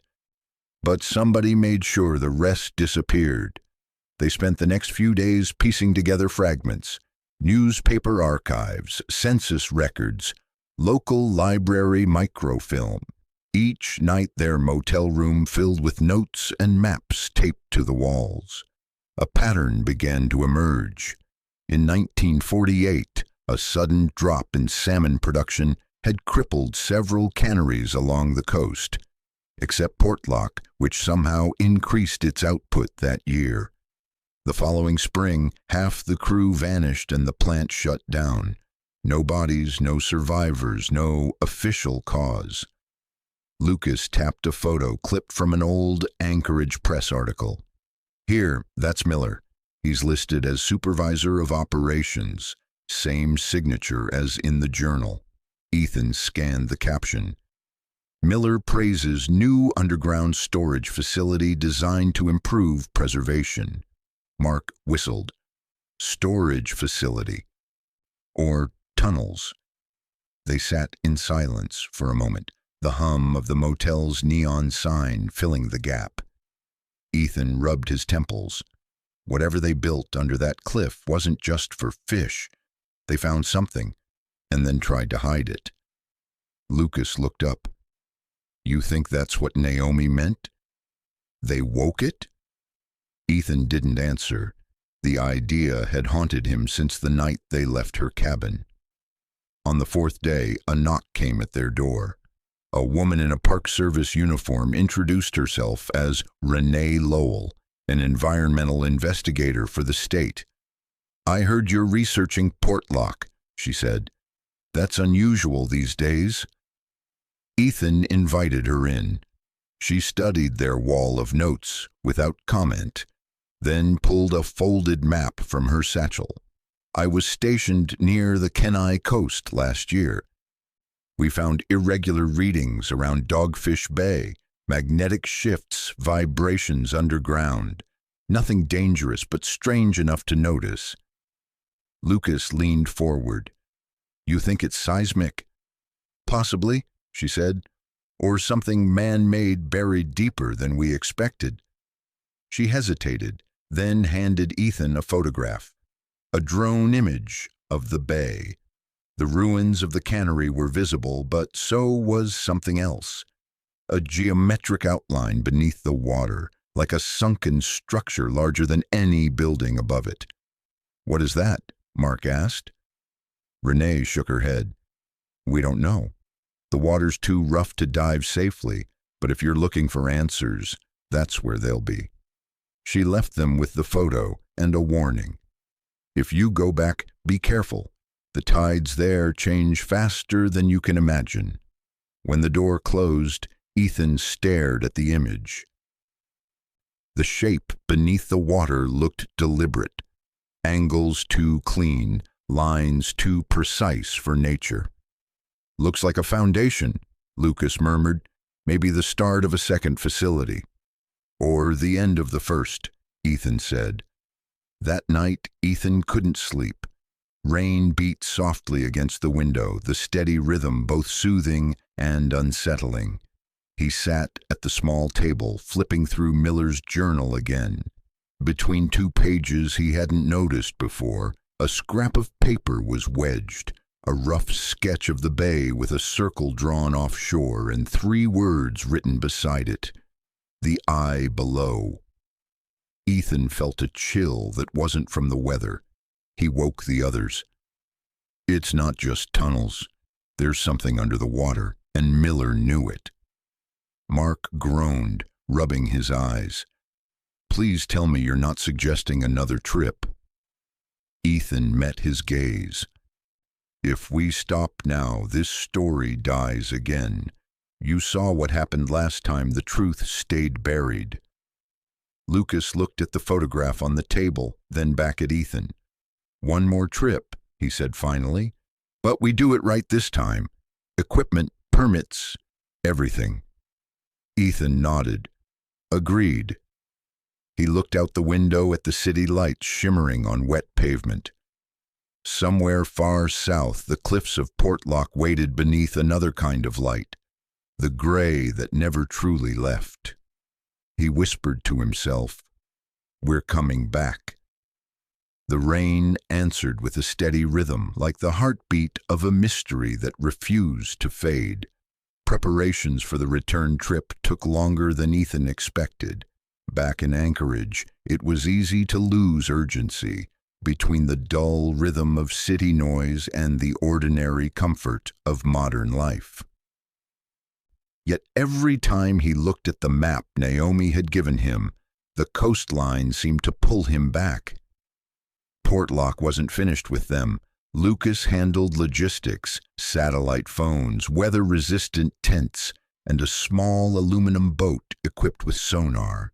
Mark arranged the paperwork for temporary exploration permits, official enough to keep curious locals from asking questions. Ethan focused on research. He spent hours in university libraries searching for any mention of the eye below, the phrase scrawled in Miller's journal. It appeared nowhere, but he did find something else, a brief government memo from 1951 referencing unexplained magnetic anomalies along the southern Kenai coast. The memo ended with the line, "Area declared geologically unstable. Further excavation prohibited." Ethan sat back in his chair, reading the sentence again and again. It sounded less like a safety order and more like an attempt to bury curiosity. By the end of the week, their plan was clear. They would return to the bay, map the coastline with sonar, and document whatever lay beneath the surface. No myths, no monsters, just facts. The journey south took nearly a day. By evening, the familiar gray outline of Dogfish Bay appeared through the haze. The air smelled of salt and pine. The cliffs rose like silent sentinels, unchanged and indifferent. Mark let out a low whistle. "Hard to believe we're back." Lucas checked the radar screen. "Let's get the readings before the tide turns." They anchored near the remains of the old dock, the same one they had found weeks earlier. Ethan felt a strange calm as he stepped onto the weathered planks. The fog moved gently around them, not the heavy, suffocating kind they had once feared, more like the breath of a sleeping giant. Lucas lowered the sonar array into the water. The monitor lit up with shifting blue patterns. For a few minutes it displayed nothing but sand and rock formations. Then the outline appeared, a broad, circular structure buried just beneath the seabed, nearly 200 feet across. "Look at that," Lucas said, voice low. "That's no natural formation." Ethan leaned closer. "The eye below," he murmured. Mark frowned. So Miller was telling the truth. They built something down there, or found it. Ethan stared at the screen. "We need a closer look. There's an inlet along the cliffs. The tunnels might still connect to this point underwater." They navigated toward the inlet, where the cliffs opened like a gate. The tide had lowered, revealing dark openings in the rock, arched, unnatural in shape. Waves lapped against them with rhythmic patience. Lucas cut the motor. "We'll wait for low tide, then go in on foot." As they waited, the sun broke through briefly, scattering light across the water. For the first time, Ethan saw the bay not as a haunted place, but as something ancient and alive. The wind whistled softly through the rock, almost musical. Mark smiled. "Maybe the ghosts are just tired of scaring people." Ethan chuckled, though his mind was already working ahead. If they could find a dry passage into the tunnels, they could film everything, turn a century-old legend into history again. By late afternoon, the tide had receded enough to expose a narrow path of wet stone leading into one of the cliff openings. The air inside was cool, carrying the scent of minerals and salt. Light from their headlamps flickered off the damp walls, revealing carvings similar to those they had seen in the upper tunnels. Spirals, waves, circles within circles. Ethan filmed as they advanced. "These markings predate the cannery," he said. "Look at the erosion, could be indigenous." Lucas nodded. "Maybe the workers found them and built around the site." Deeper in, the tunnel widened into a chamber where water pooled at the center. A narrow metal walkway, corroded but intact, crossed above it. Beneath the surface, something glinted faintly. Ethan crouched beside the pool. The beam of his flashlight revealed a ring of steel embedded in the stone floor like the lid of a hatch. Mark stared. "What the hell is that doing here?" "Storage vault, maybe," Lucas said. "Old military standard." Ethan brushed away the silt until faint lettering appeared on the metal. USGS, Subterranean Observation, 1948. He stepped back slowly. "United States Geological Survey," he whispered. "They were studying this place." Mark rubbed the back of his neck. "Studying what?" Before Ethan could answer, the tide began to rise again, creeping over the edges of the walkway. They had minutes, at best. "Let's get this on video," he said quickly. Lucas filmed while Ethan read the markings aloud, documenting everything. Then they turned back toward the entrance as the water began to rise. By the time they reached the boat, the sun was low and the sky streaked orange. The inlet filled rapidly behind them, erasing their footprints. Mark sat down heavily, catching his breath. "So what now? We tell the world the government hid a research vault under an Alaskan ghost town?" Ethan shook his head. "Not yet. We don't know what they were studying. Maybe geological anomalies, maybe something else, but this..." He tapped the screen showing the sonar image. "This is real, and that's a start." Lucas leaned back, looking at the horizon where fog met sunlight. "You realize we've crossed from ghost stories into history, right?" Ethan smiled faintly. "That's where the best stories live." They camped that night on the beach, their gear spread out beside a small fire. The bay was calm, the water glimmering under a half-moon. The only sounds were the gentle waves and the occasional cry of a seabird. Mark broke the quiet. "You think Naomi knows about this vault?" Ethan nodded. "She probably does, but to her, the science and the legend are the same thing. Just different languages for what people fear." Lucas poked at the fire. "And what about you? You afraid of what's under there?" Ethan looked toward the cliffs, their dark outlines peaceful under the moonlight. "Not anymore.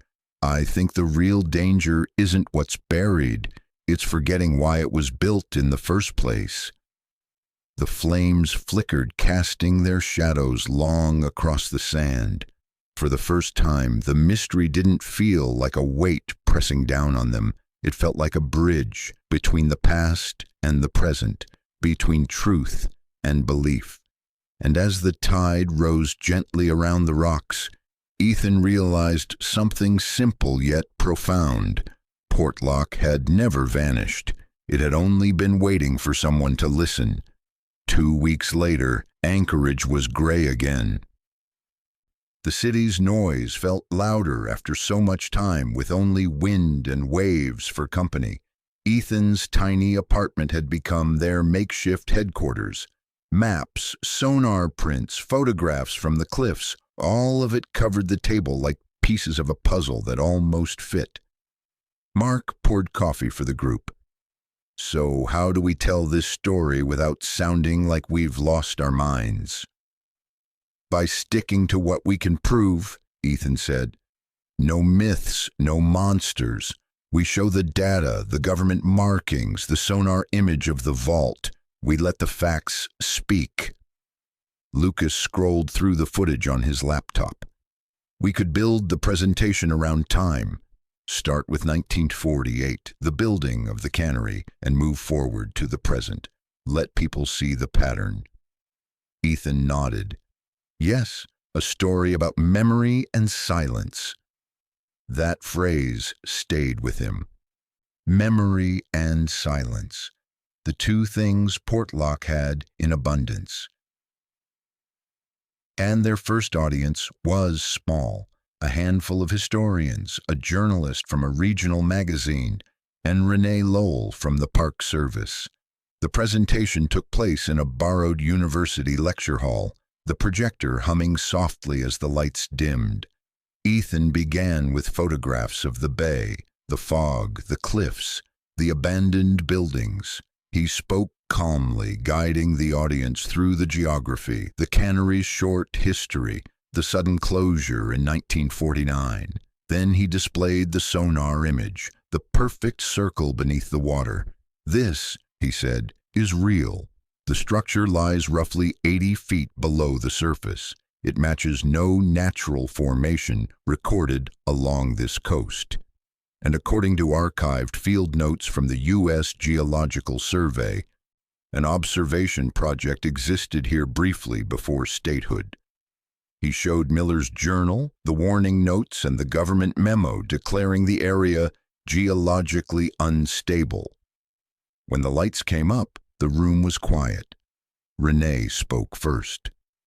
You're saying the disappearances might be linked to an underground research program? Ethan shook his head. I'm saying people lived and worked here, and something, natural or otherwise, drove them away. The government sealed the area, and the story turned into legend. But behind the legend are names, payslips, letters, human lives. A gray-haired historian in the back raised his hand. Do you intend to return? Ethan smiled slightly. Not as explorers, as storytellers. Portlock deserves a voice again. Word spread faster than he expected. Within days, a local paper published a feature titled "The Town Alaska Forgot." Photos of the team beside the cannery ruins filled the front page. Comments ranged from curiosity to skepticism, but the article had done its job. The silence had broken. Naomi called a week later. Her voice, steady and warm, came through the static of the satellite phone. You told their story, she said. That matters more than proof. Ethan smiled. It's your story, too. Maybe, she said. But remember, some truths live better in whispers than in headlines. Before he could respond, the signal faded. He never managed to reach her again. Over the next few months, the project grew. They collected oral histories from villages along the coast. Elders who remembered the name Portlock but rarely spoke it. Each story added a layer to the same truth. Fear, confusion, sudden flight. None mentioned monsters. All mentioned sound, a hum, a vibration, a feeling in the bones before the exodus began. Lucas compared those accounts with seismic data from the era. Small tremors had indeed shaken the region that spring, just before the town was abandoned. It wasn't proof of anything supernatural, but it explained the fear. The land had literally moved beneath their feet. Mark pieced the findings into a short documentary. The editing was gentle, reverent. He included shots of the fog curling over the bay, Naomi's cabin, the schoolhouse where the chalk still read, "Be kind, work hard." He ended with Ethan's voiceover. We went looking for a legend and found a lesson. Every ghost story begins with people trying to understand something larger than themselves. Portlock wasn't destroyed by a monster. It was undone by isolation, fear, and the Earth's quiet reminder that nothing we build lasts forever. When the film premiered at a small festival in Juneau, the audience applauded softly at the end.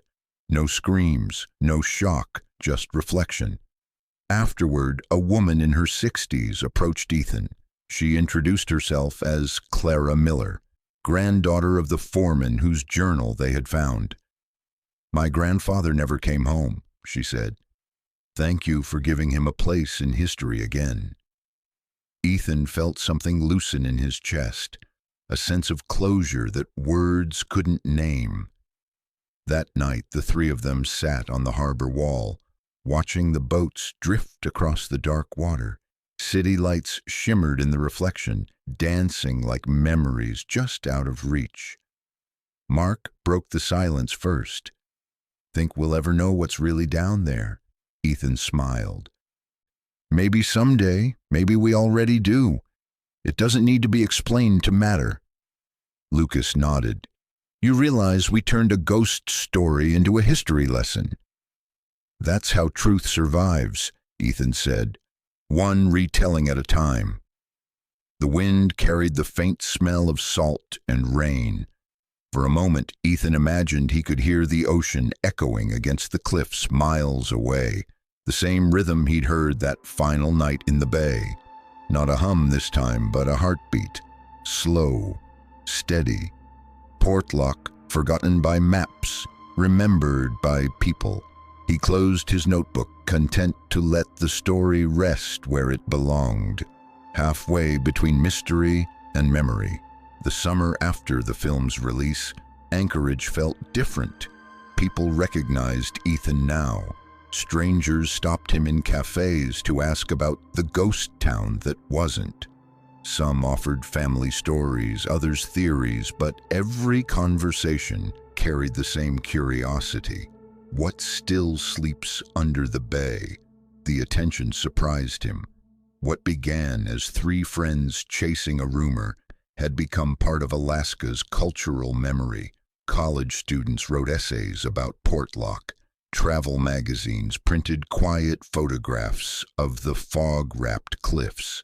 A senator even mentioned the forgotten community during a heritage preservation speech. Yet, for Ethan, the applause didn't feel like an ending. It felt like a door slightly open, the sonar image. The perfect circle under the water still lived in the back of his mind. Whenever he closed his eyes, he saw the rippling blue outlines and heard Naomi's steady voice. Some truths live better in whispers. One evening, he received an email from Renee Lowell, the Park Service investigator. "The state's funding a coastal mapping project," she wrote. "We'll have new subsurface scans of Dogfish Bay within a month. If you'd like to observe, I can add your name to the list." Ethan stared at the screen for a long time before replying, "Count me in." The research vessel Aurora II left Homer Harbor on a bright morning in late August. The air was crisp, the sea flat and blue. Renee greeted Ethan on deck with her usual mix of professionalism and quiet humor. "Different kind of trip this time," she said. "No tents, no legends, just data." "I'll take that," Ethan answered, smiling. Data doesn't usually chase people through the woods. Lucas joined them a day later as the ship approached the Kenai coastline. He'd traded his field rifle for a drone camera and a scientist's excitement. Mark stayed in Anchorage to finish a follow-up article, promising to join if the expedition discovered anything significant. By the second afternoon, fog returned, the soft, rolling kind that made distance hard to judge. The captain slowed the engines as Dogfish Bay came into view. From the deck, the ruins looked smaller than Ethan remembered, bits of silver wood against the green cliffs, a quiet punctuation mark at the edge of the world. Renee checked her instruments. "We'll run a multi-beam sweep first, then a magnetometer pass. You two can film from the stern." Ethan and Lucas nodded. The machinery hummed to life, sending pulses into the deep. On the monitor, a ghostly topography began to form. Valleys, shelves, the steep drop where the cliffs met the ocean floor. Then slowly the circular outline appeared again, clearer than before. "Still there," Lucas murmured. Renee leaned closer. "Wait, look inside the ring." The new imaging showed faint lines radiating from the center, like spokes of a wheel, and in the middle a darker point, an opening or depression. Ethan felt a familiar thrill. "It's hollow." Renee adjusted the controls. "Depth 86 feet, diameter 20 meters. If that's a cave entrance, it's unusually symmetrical." Lucas whispered, "You realize we just found the heart of the legend?" Ethan didn't answer. He was watching the monitor, but his thoughts were already beneath the waves. Later that evening, as the ship anchored near the mouth of the bay, Renee joined Ethan on deck. The sun had dropped behind the mountains, leaving the sky streaked with pink and violet.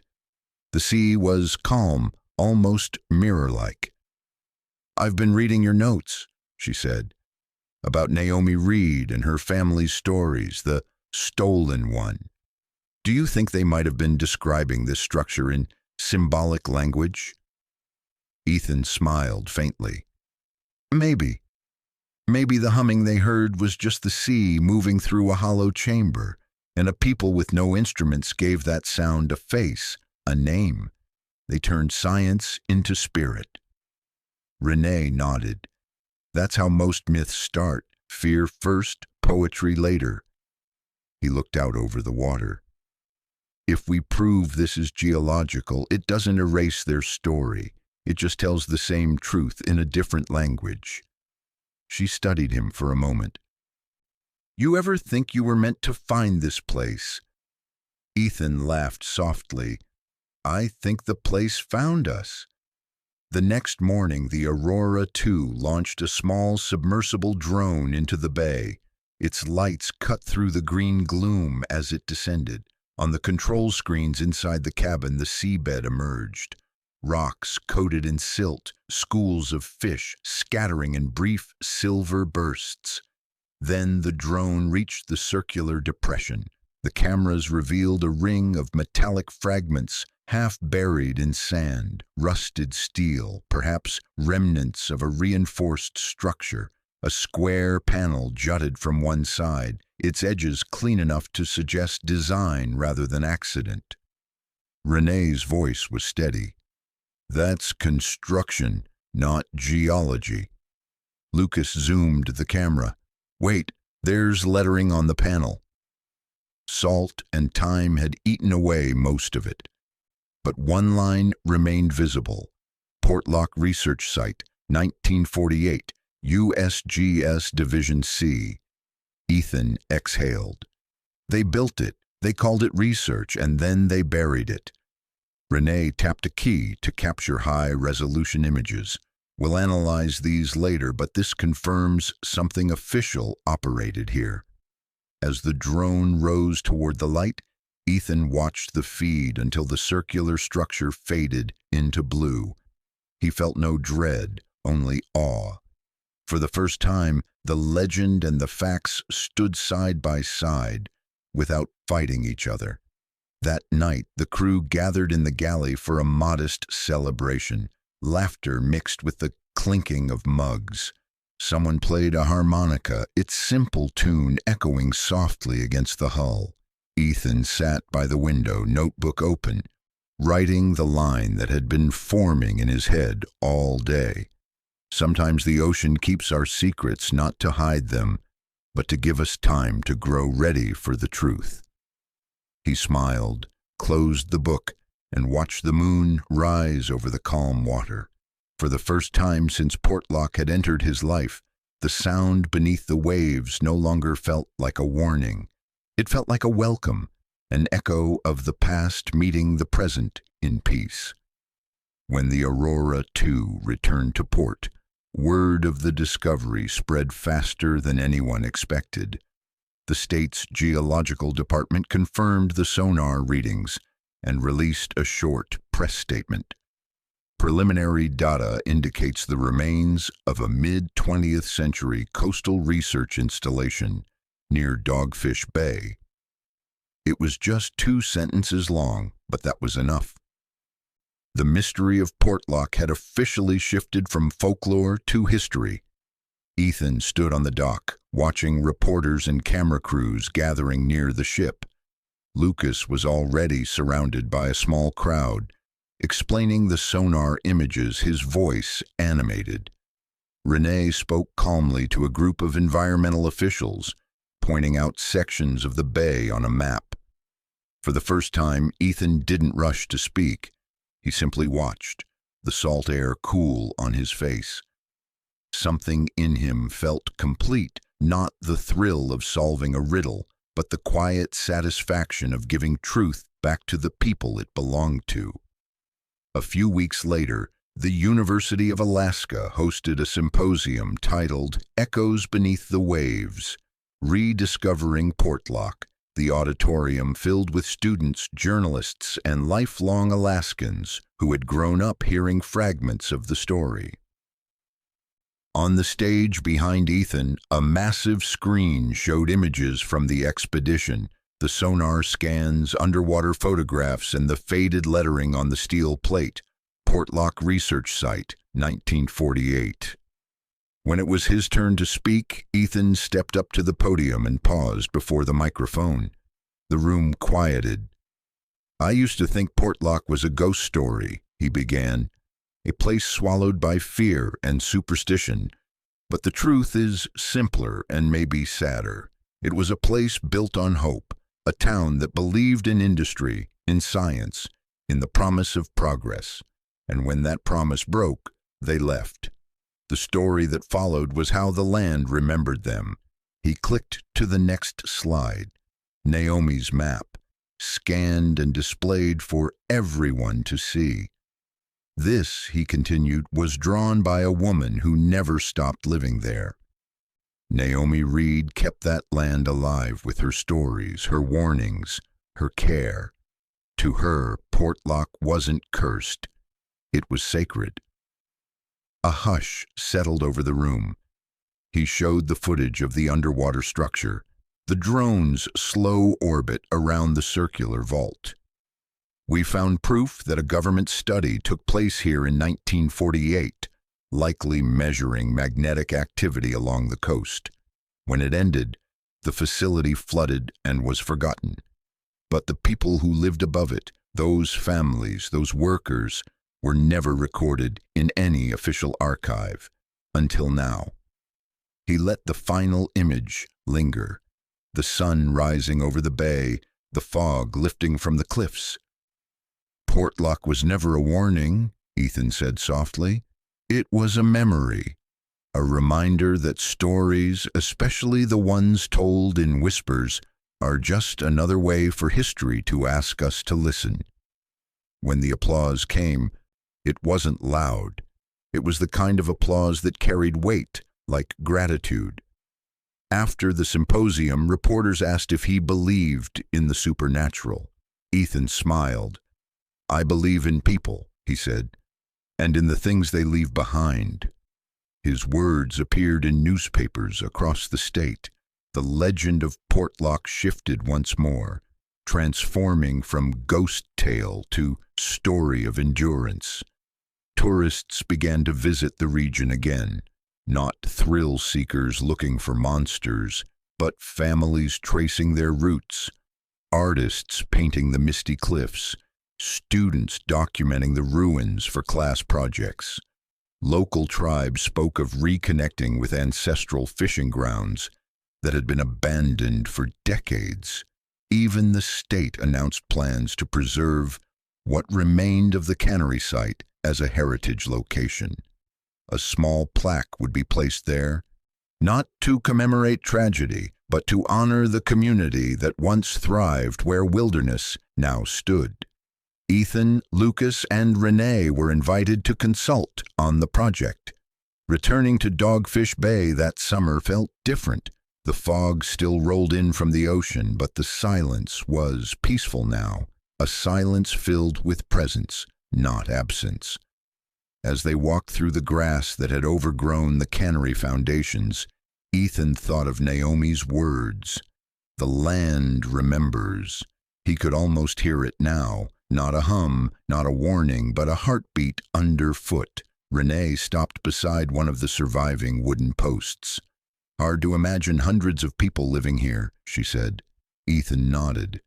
"Harder to imagine how easily they disappeared from record." "That's the strange thing about history," she said. "It forgets quietly. Then one day, someone listens again." Lucas joined them, holding a camera. "Ready?" Ethan smiled. "Always." They filmed a short segment for an educational broadcast. Simple shots of the site, interviews with locals, commentary about environmental restoration. It wasn't dramatic, but it was meaningful. The kind of truth that settles instead of shouts. That evening they camped near the shore, a gentle wind moving through the spruce trees. Lucas brewed coffee over a small stove, and the three of them sat watching the moonlight ripple across the water. Renee broke the silence first. "So, Mr. Storyteller, what's next for you?" Ethan laughed softly. "Maybe a book. Not about monsters this time, about memory, about how a place learns to heal." Lucas raised his cup. "To the ghosts that turned out to be history." Ethan clinked his mug against his friend's. "To the people who remembered." The waves whispered against the rocks, gentle and steady. Somewhere far beneath them, the old vault rested in darkness, no longer feared or forgotten. Just another piece of the human story folded into the sea. And above, under the calm night sky, Ethan finally understood what Portlock had given him, not closure but connection, between myth and fact, between silence and song, between the echo and the listener. Autumn arrived early that year. The wind off the bay carried the smell of rain and cedar, and the mountains wore their first dusting of snow. Ethan found himself spending long hours at his desk, the glow of his laptop the only light in the apartment. He was deep into the manuscript now, half memoir, half chronicle. The working title, Echoes Beneath the Waves. Writing it felt different from any project he'd tackled before. This wasn't about retelling events, it was about translating emotion, capturing the feeling of standing in fog, and realizing it isn't empty but full of everything that came before.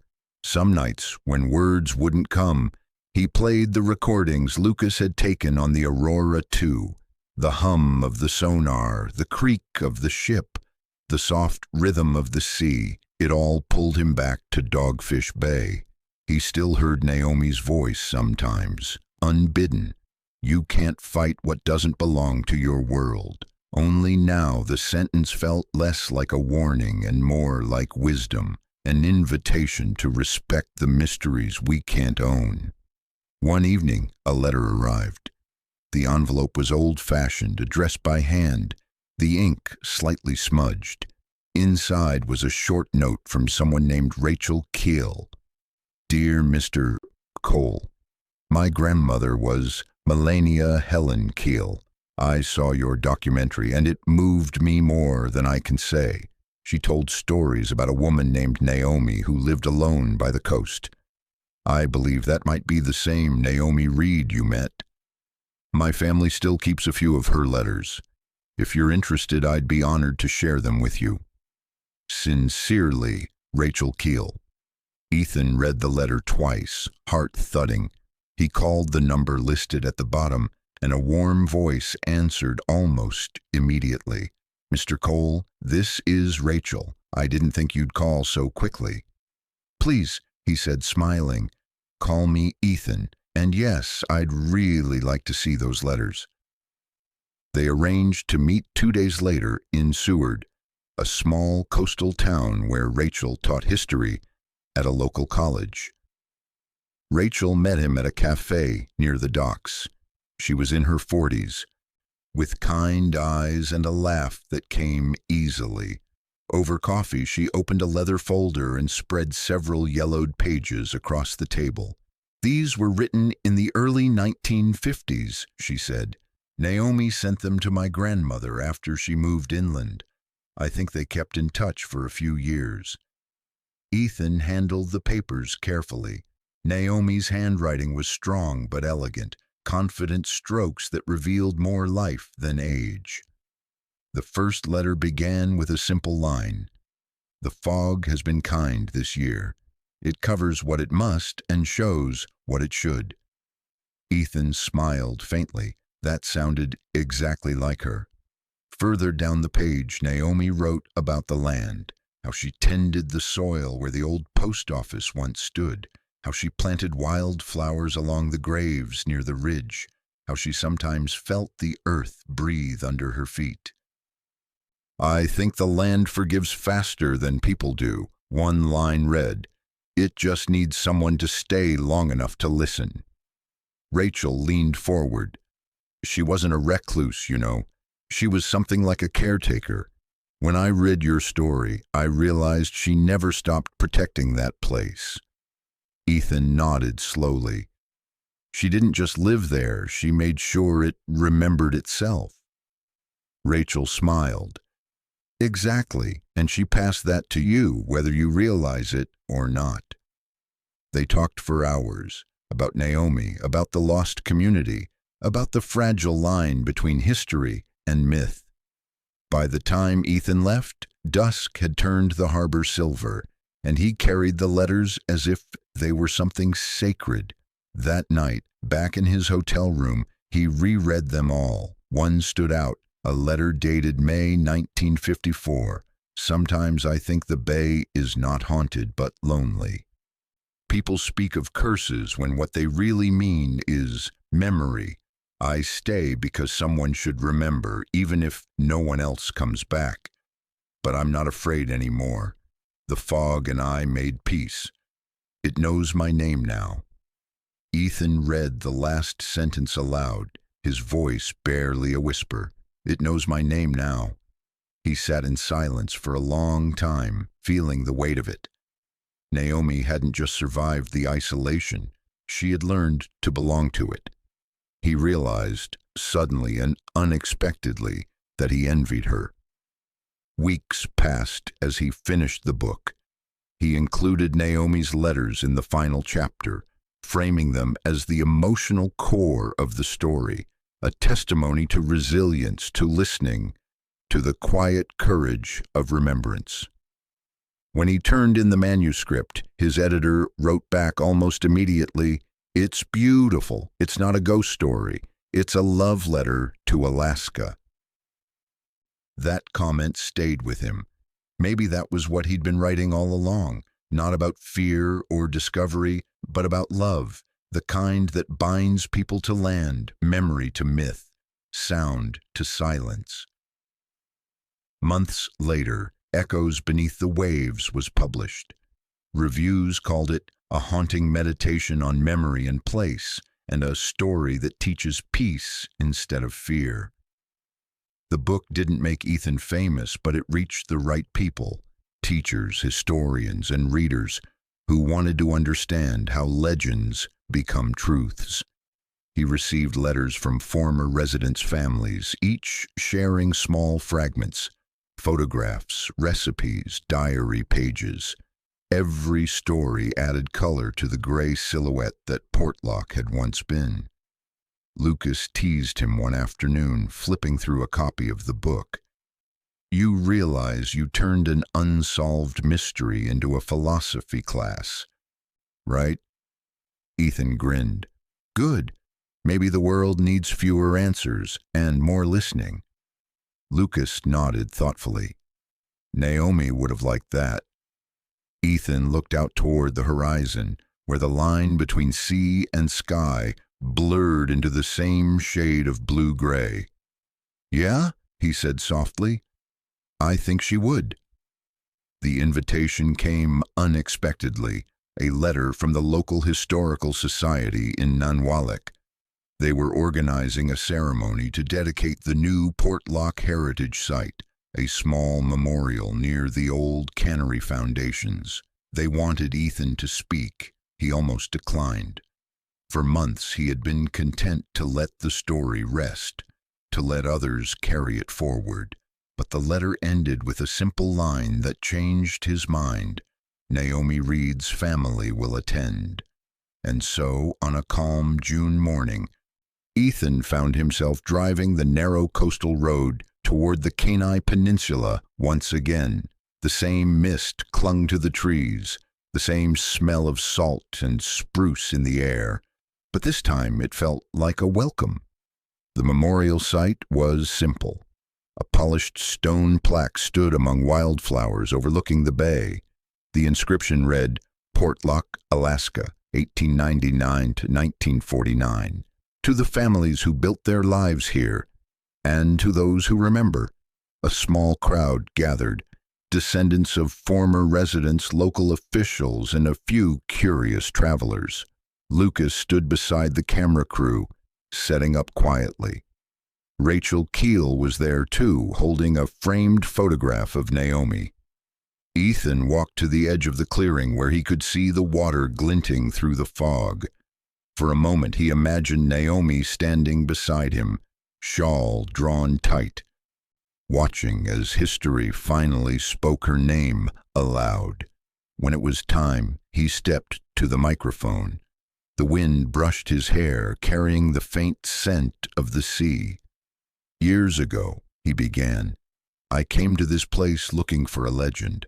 I thought I would find fear or tragedy, or maybe some explanation for why an entire town could disappear. But what I found was far quieter and far more powerful.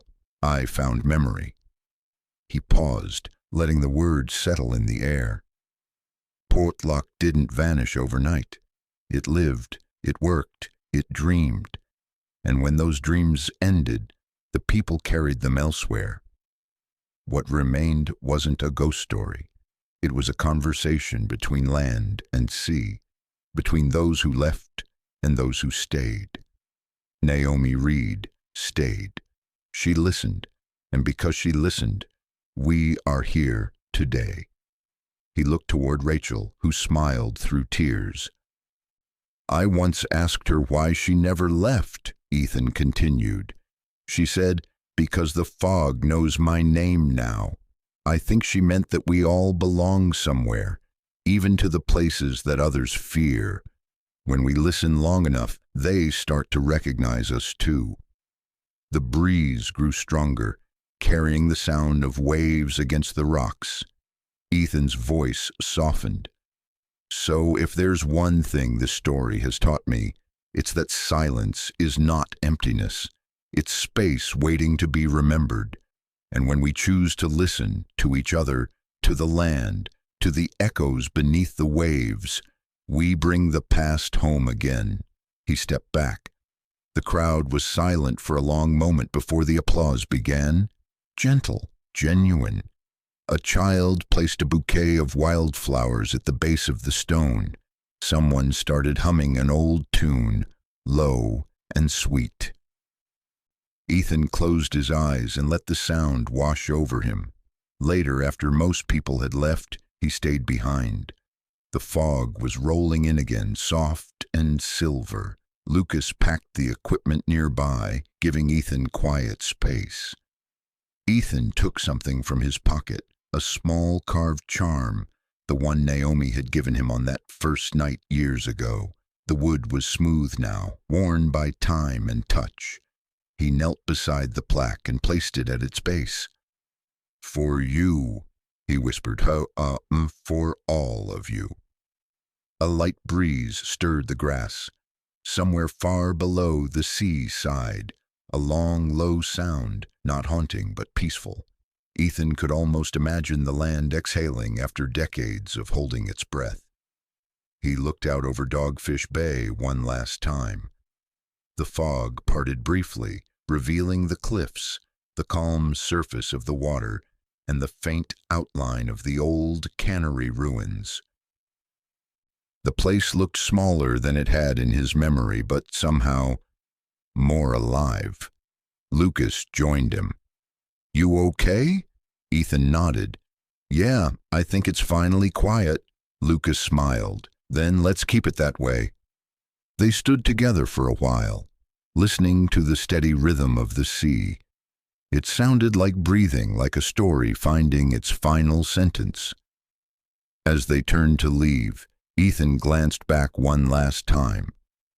The charm caught the sunlight for a heartbeat before the fog folded over it.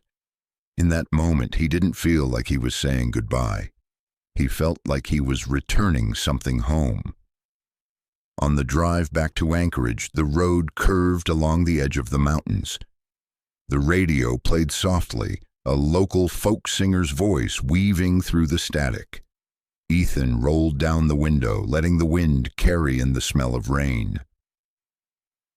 He thought about how far the story had come, from frightened whispers in a tent to a plaque standing proud above the bay.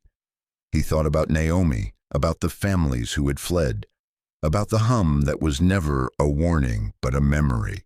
When he finally reached the ridge overlooking the sea, he stopped the car and stepped out. The view stretched endlessly, gray water meeting gray sky, one reflecting the other. He smiled. "Thank you," he whispered. Then he turned back toward the car, the wind tugging at his jacket, and drove into the horizon where fog and light blended together, leaving behind a land that was no longer forgotten. And for the first time, Portlock was not a legend nor a mystery. It was simply a place that had learned to rest. Years passed quietly after the memorial. The world moved on, as it always does, but something about Alaska's coast seemed a little less forgotten. The story of Portlock found its way into textbooks, travel guides, podcasts, and museum exhibits. But not as a ghost story anymore. It was remembered as a place of perseverance, a testament to how even the loneliest corners of the earth could hold meaning if someone chose to listen. Ethan's book, Echoes Beneath the Waves, became required reading in several university anthropology courses. Students wrote essays not about monsters, but about how communities vanish and how remembering them brings healing. He never grew famous, and he preferred it that way. His life slowed into a rhythm of teaching, writing, and wandering the coastal trails near his home outside Anchorage. On good days, he'd visit the harbor and sit among the fishermen mending nets, listening to stories told half in laughter, half in longing. Sometimes they still mentioned Portlock, and whenever they did, they spoke with respect. The laughter softened, the voices lowered, as if remembering a family member rather than a fear. It made him smile every time.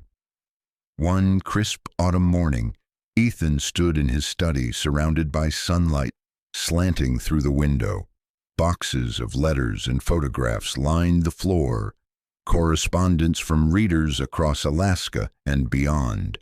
A postcard from a young teacher in Juneau read, "Your book helped my students understand that myths are how people keep history alive. We painted Portlock in art class." Another letter came from a fisherman who had worked near Dogfish Bay for decades. "I used to avoid that stretch of coast. Now I fish there every spring. The sea feels kinder now." Ethan pinned the letters to a corkboard, each one a reminder that the story had outgrown him. Portlock no longer belonged to fear or even to him. It belonged to the people. He brewed coffee, opened the window, and looked out at the sky. The morning light glittered off the bay far in the distance. For a moment, the wind carried the faint smell of salt and pine.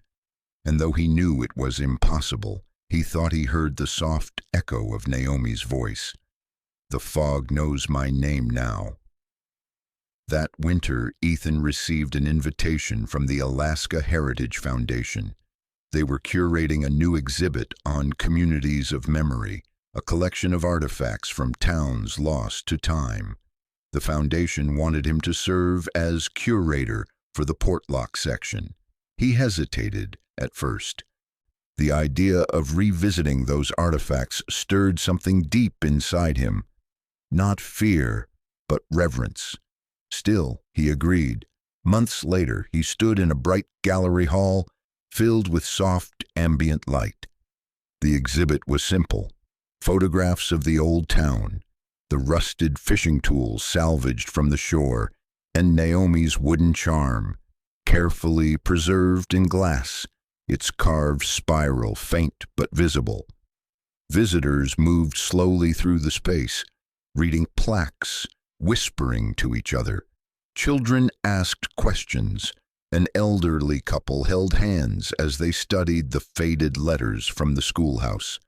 At the center of the exhibit stood a short film looping on a screen, footage from the Aurora 2 expedition, accompanied by Ethan's calm narration. When we stop listening, stories fade. When we remember, the land breathes again. He watched from a corner. Unnoticed, content, the sound of the film filled the room like waves on a quiet shore. He felt peace. Renee found him there. She had aged gracefully, a few more lines around her eyes, but the same steady warmth in her voice. "You've done good work, Ethan," she said. He smiled. "We all did. I just wrote it down." They stood together in silence, watching as a young boy pressed his hands to the glass, around Naomi's charm, eyes wide with wonder.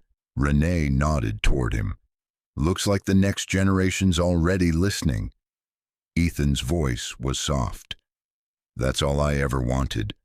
The following spring, he returned once more to Dogfish Bay, not for research or ceremony, but simply to see it.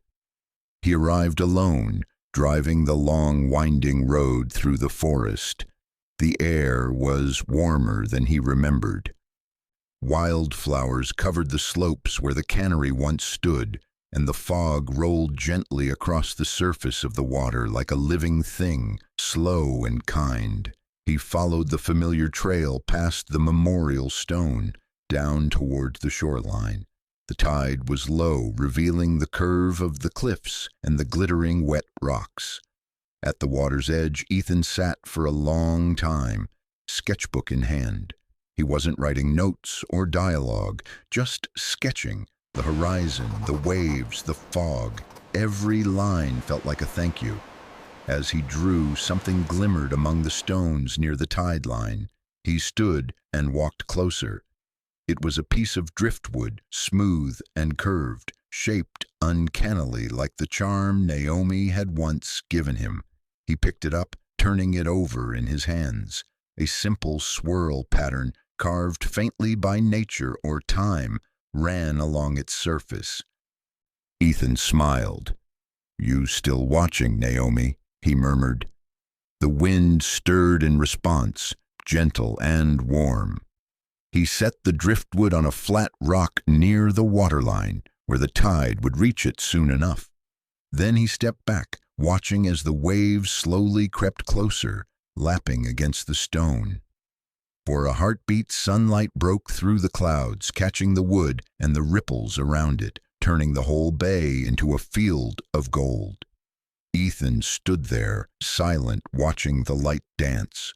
It looked, he thought, like the sea remembering itself. By the time he returned to Anchorage, summer had begun in earnest. The nights grew shorter, the air thick with the smell of rain and wild grass. He spent his evenings on the porch writing letters and notes for his next book, a quiet collection of essays about the nature of remembrance. One of them ended with a line that felt truer than anything he had ever written. "Every place we think we lose is really waiting for us to listen again." He underlined the sentence twice, and as twilight deepened, The horizon outside his window began to blur, not with fog this time, but with the soft light of the setting sun. Gold melting into silver, silver fading into blue. Ethan watched until the last sliver of light slipped behind the hills. It was, he thought, the last light of Portlock. Not the darkness that ended it, but the glow that carried it forward. And as the night settled around him, he smiled, knowing that somewhere out there, the bay was still breathing, quiet and eternal, holding its stories the way the ocean always does, not buried, not forgotten, just waiting for someone to listen. They say a story only ends when someone stops telling it, but some stories don't end at all. They linger in the wind, in the water, in the silence between waves. Portlock was never a town that vanished. It was a memory that waited, and when we finally listened, we didn't find monsters or curses. We found ourselves, our fears, our hope, our need to belong somewhere that remembers us. Every map forgets something. Every silence hides a name. But when one person chooses to remember, when one person chooses to listen, even a lost town can find its way back into the world. Maybe that's what Portlock always was. Not a warning, but a whisper. Not an ending, but a question. What happens to the places we abandon, and what happens to us when we stop listening? Somewhere on the Alaskan coast, the fog still drifts across the cliffs. The sea still hums below, and if you stand there long enough, if you let the silence speak, you might hear it too. Not fear, not ghosts, just the land, remembering.